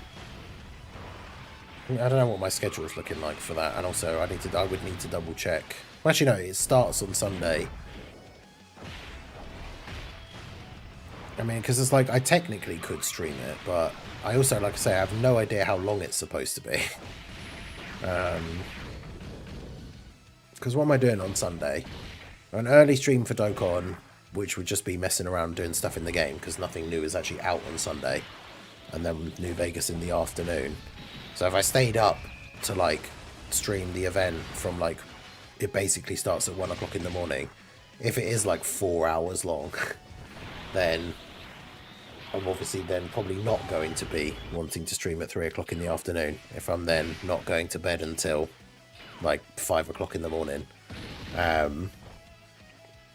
Because I then still also have to do like my Dokkan videos for the day and stuff. Although I could probably, as nothing new will be out, probably pre-record them. Although obviously I still have to do a video about whatever Dokkan stuff is actually announced during that stream. Yeah, I don't know. Also, isn't it going to be... Isn't it like only in Japanese with no subtitles as well? Because it's on the Japanese version of the YouTube thing, and I don't think...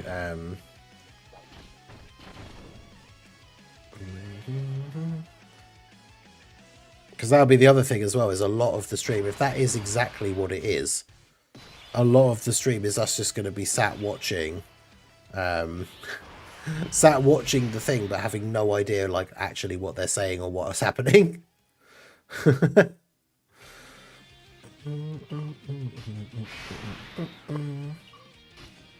Actually, yeah, I could just do the active skill with Gogeta, but I kind of want to just get more stacks here.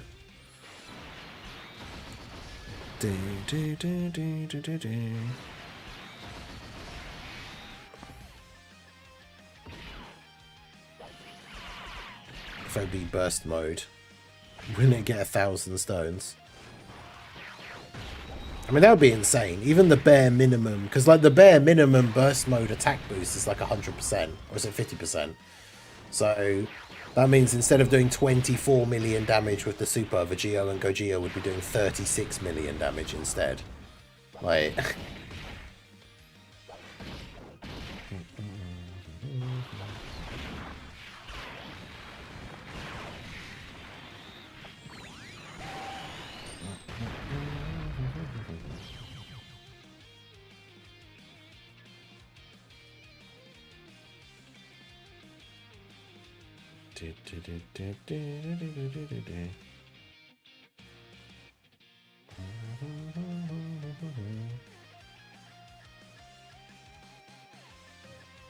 Yeah, we'll be waiting for someone to do a breakdown video, not worth staying up till 5 AM. Yeah, exactly.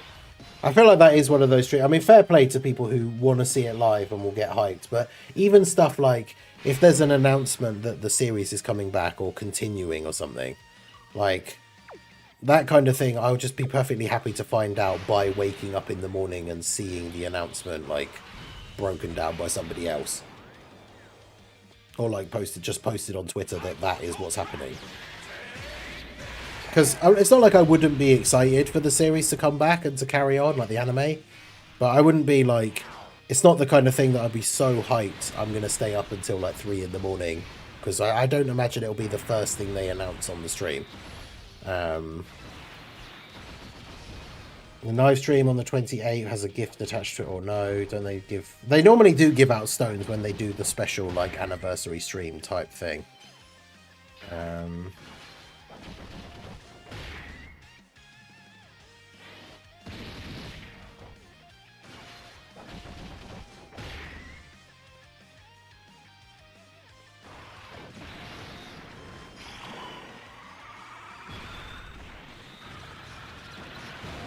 Because, yeah, when is the link? This is the link to the actual YouTube stream version of it. Oh, no, wait, this is the one... Yeah, oh, it has a little trailer at the beginning.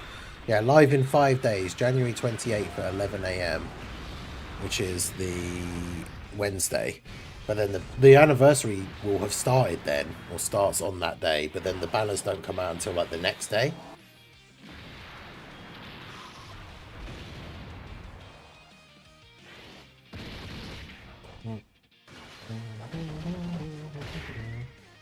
Yeah, Carnival of Battles I'm very much hoping is not a thing.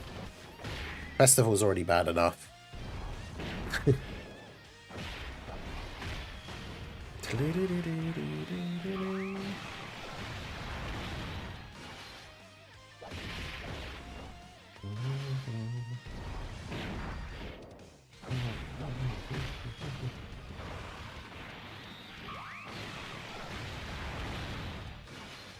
Dragon Ball Z Attack of the Saiyans 2.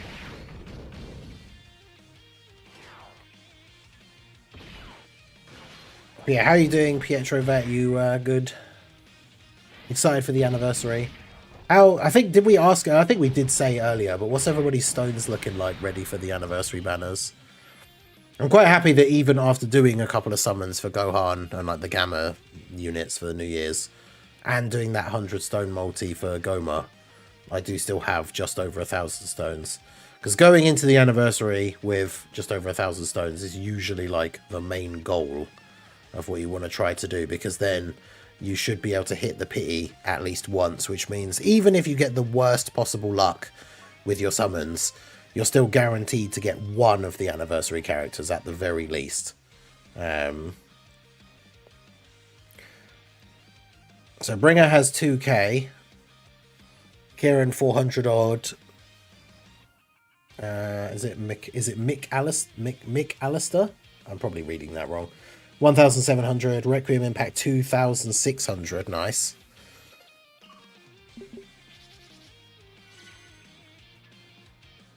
I had 19. Or was that? I had 19 stones before the countdown started. Now I'm at 130. Damn, 19. Bro, taking that risk.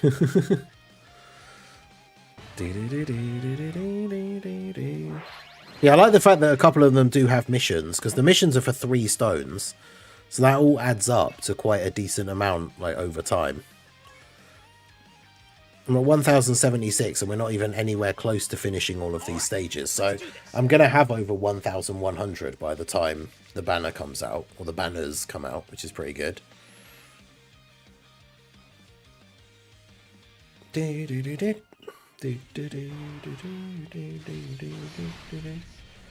Dark FE around 1,500, nice. Just a little over 1,800.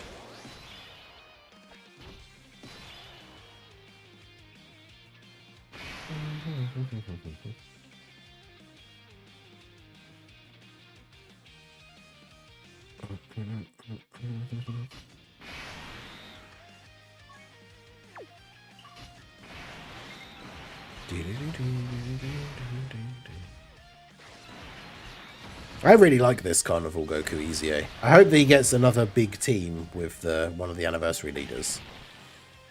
Simon is at around 3,000. Damn, let's go.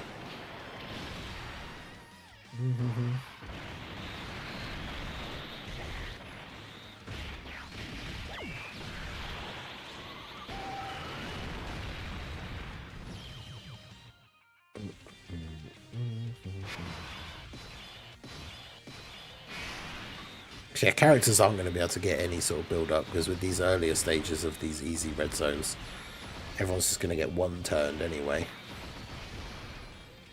But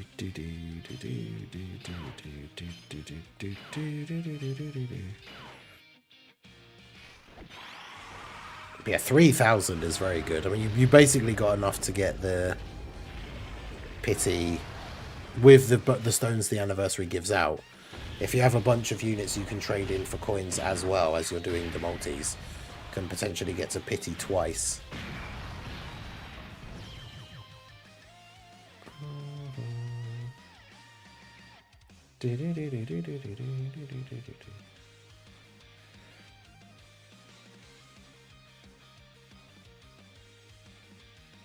Nothing feels better than Goku. I mean, yeah, Super Saiyan 3 Vegeta is the one that is in the most danger, I guess, because the last anniversary Vegeta didn't exactly go down well.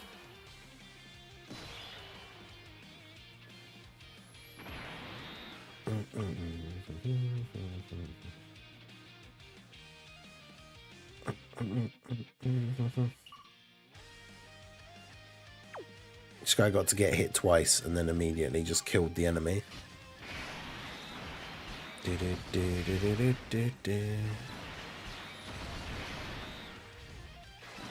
If Vegeta has a 90 to 95% chance to be a flop, Amatsu hates Vegeta family and only loves Gohan. True. Because could you imagine, like, as we said in that video, the leader skill video, if he's a Carnival LR and then his leader skill is like Super Saiyan 3. I mean, even if it's Vegeta family, it would be bad.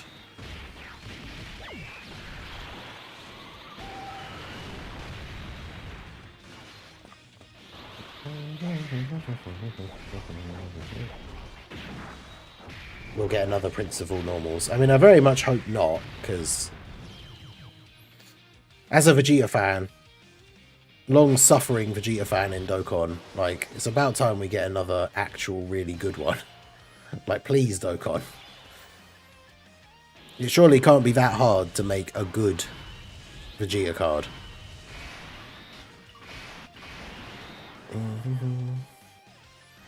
I remember when this Frieza, like, Red Zone stage came out, it was, like, a good one at the time for doing showcase things for teams, because it was quite long. A parcel arrived. Oh, nice. Well, I didn't even hear the... I think, to be fair, I probably should have turned the music down in my headphones a little bit, but yeah, I didn't even hear the door. See, I got my Google Prize. Yeah, the annoying thing is we got a bunch of points in the game that basically could have been used to get entries for extra, like, prize draws as well, and I just completely forgot and, like, missed the deadline of when you're supposed to do it. So could have potentially won even more things.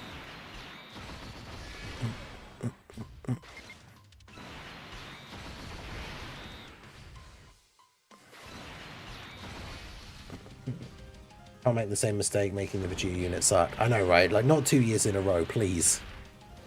I'm hoping that Tech Age or Super Saiyan 3 Goku Super Easy A's. Yeah, that would be good. And the other Super Saiyan 3 Vegetas. Even if they don't do any of the other crossover or, like, characters or whatever, please at least Easy A the other Super Saiyan 3 Vegeta cards to go with the new Super Saiyan 3 Vegeta. Like, that would at least make sense. Which is why they probably won't do it, because it makes too much sense.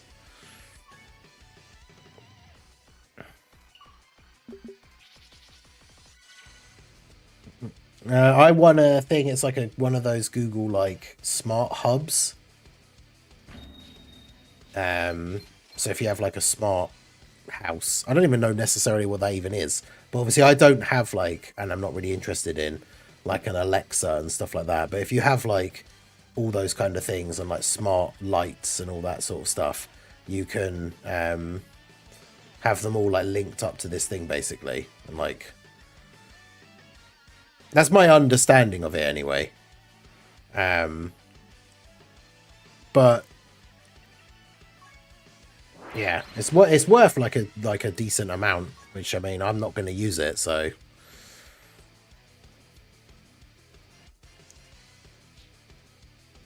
But yeah, I also won a load of, like, Google Play points, which I used to get the one of those 120 stone pack things. So. Are we expecting anything related to the new game mode during the anniversary? Maybe, but they haven't, like... They haven't said anything about it, so I'm not really sure.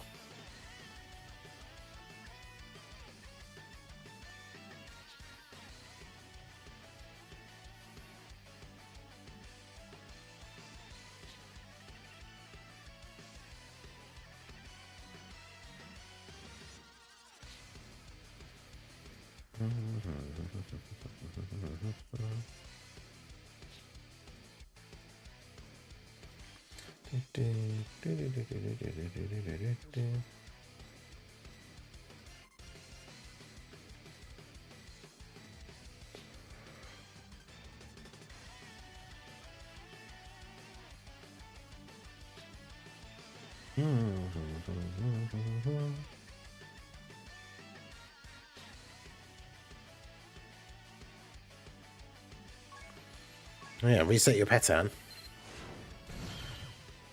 But yeah, the new game mode thing, they've not really announced much about it in general, so I'm not 100% sure when, like, we'd be expecting news for it, but I feel like if it's gonna be during the anniversary, because they haven't said anything about it at this point, if it's gonna be during the anniversary, it probably won't be until part 2 now, I would say. Just because otherwise I feel like we would have had more information about it at this point if it was going to be coming out in part 1. Because obviously part 1 of the anniversary, you got to remember, starts in, like, what, 5 days now? So the fact that we haven't really had any information about it yet, or any, like, proper information, Really burning through these manga cards. I think it shows how many of these bosses end up being tech, because I've got so few of the int stickers left now compared to the other ones.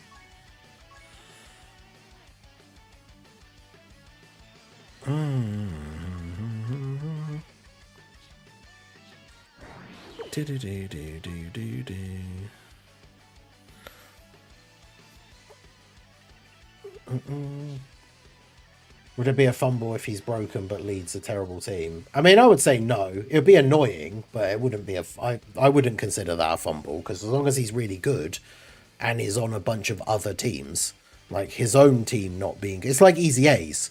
If an Easy A is really good but their leader skill is still terrible, then, like, to me that doesn't matter, because the main thing I'm excited for is using them on the other teams that I already like to use that now they can fit into.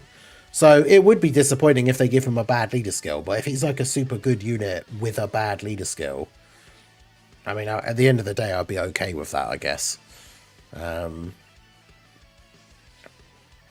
I've been working from home for the last 6 years, and of course my first day back in office is the day the anniversary drops. Oof. Yeah, that is unfortunate timing for sure.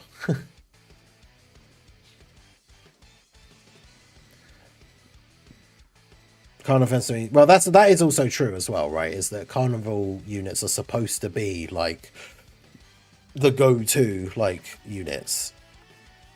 You know, the whole point of anniversary units is they are well, I'd say the whole point, but one of the big things with anniversary units really is that they should be leading new teams.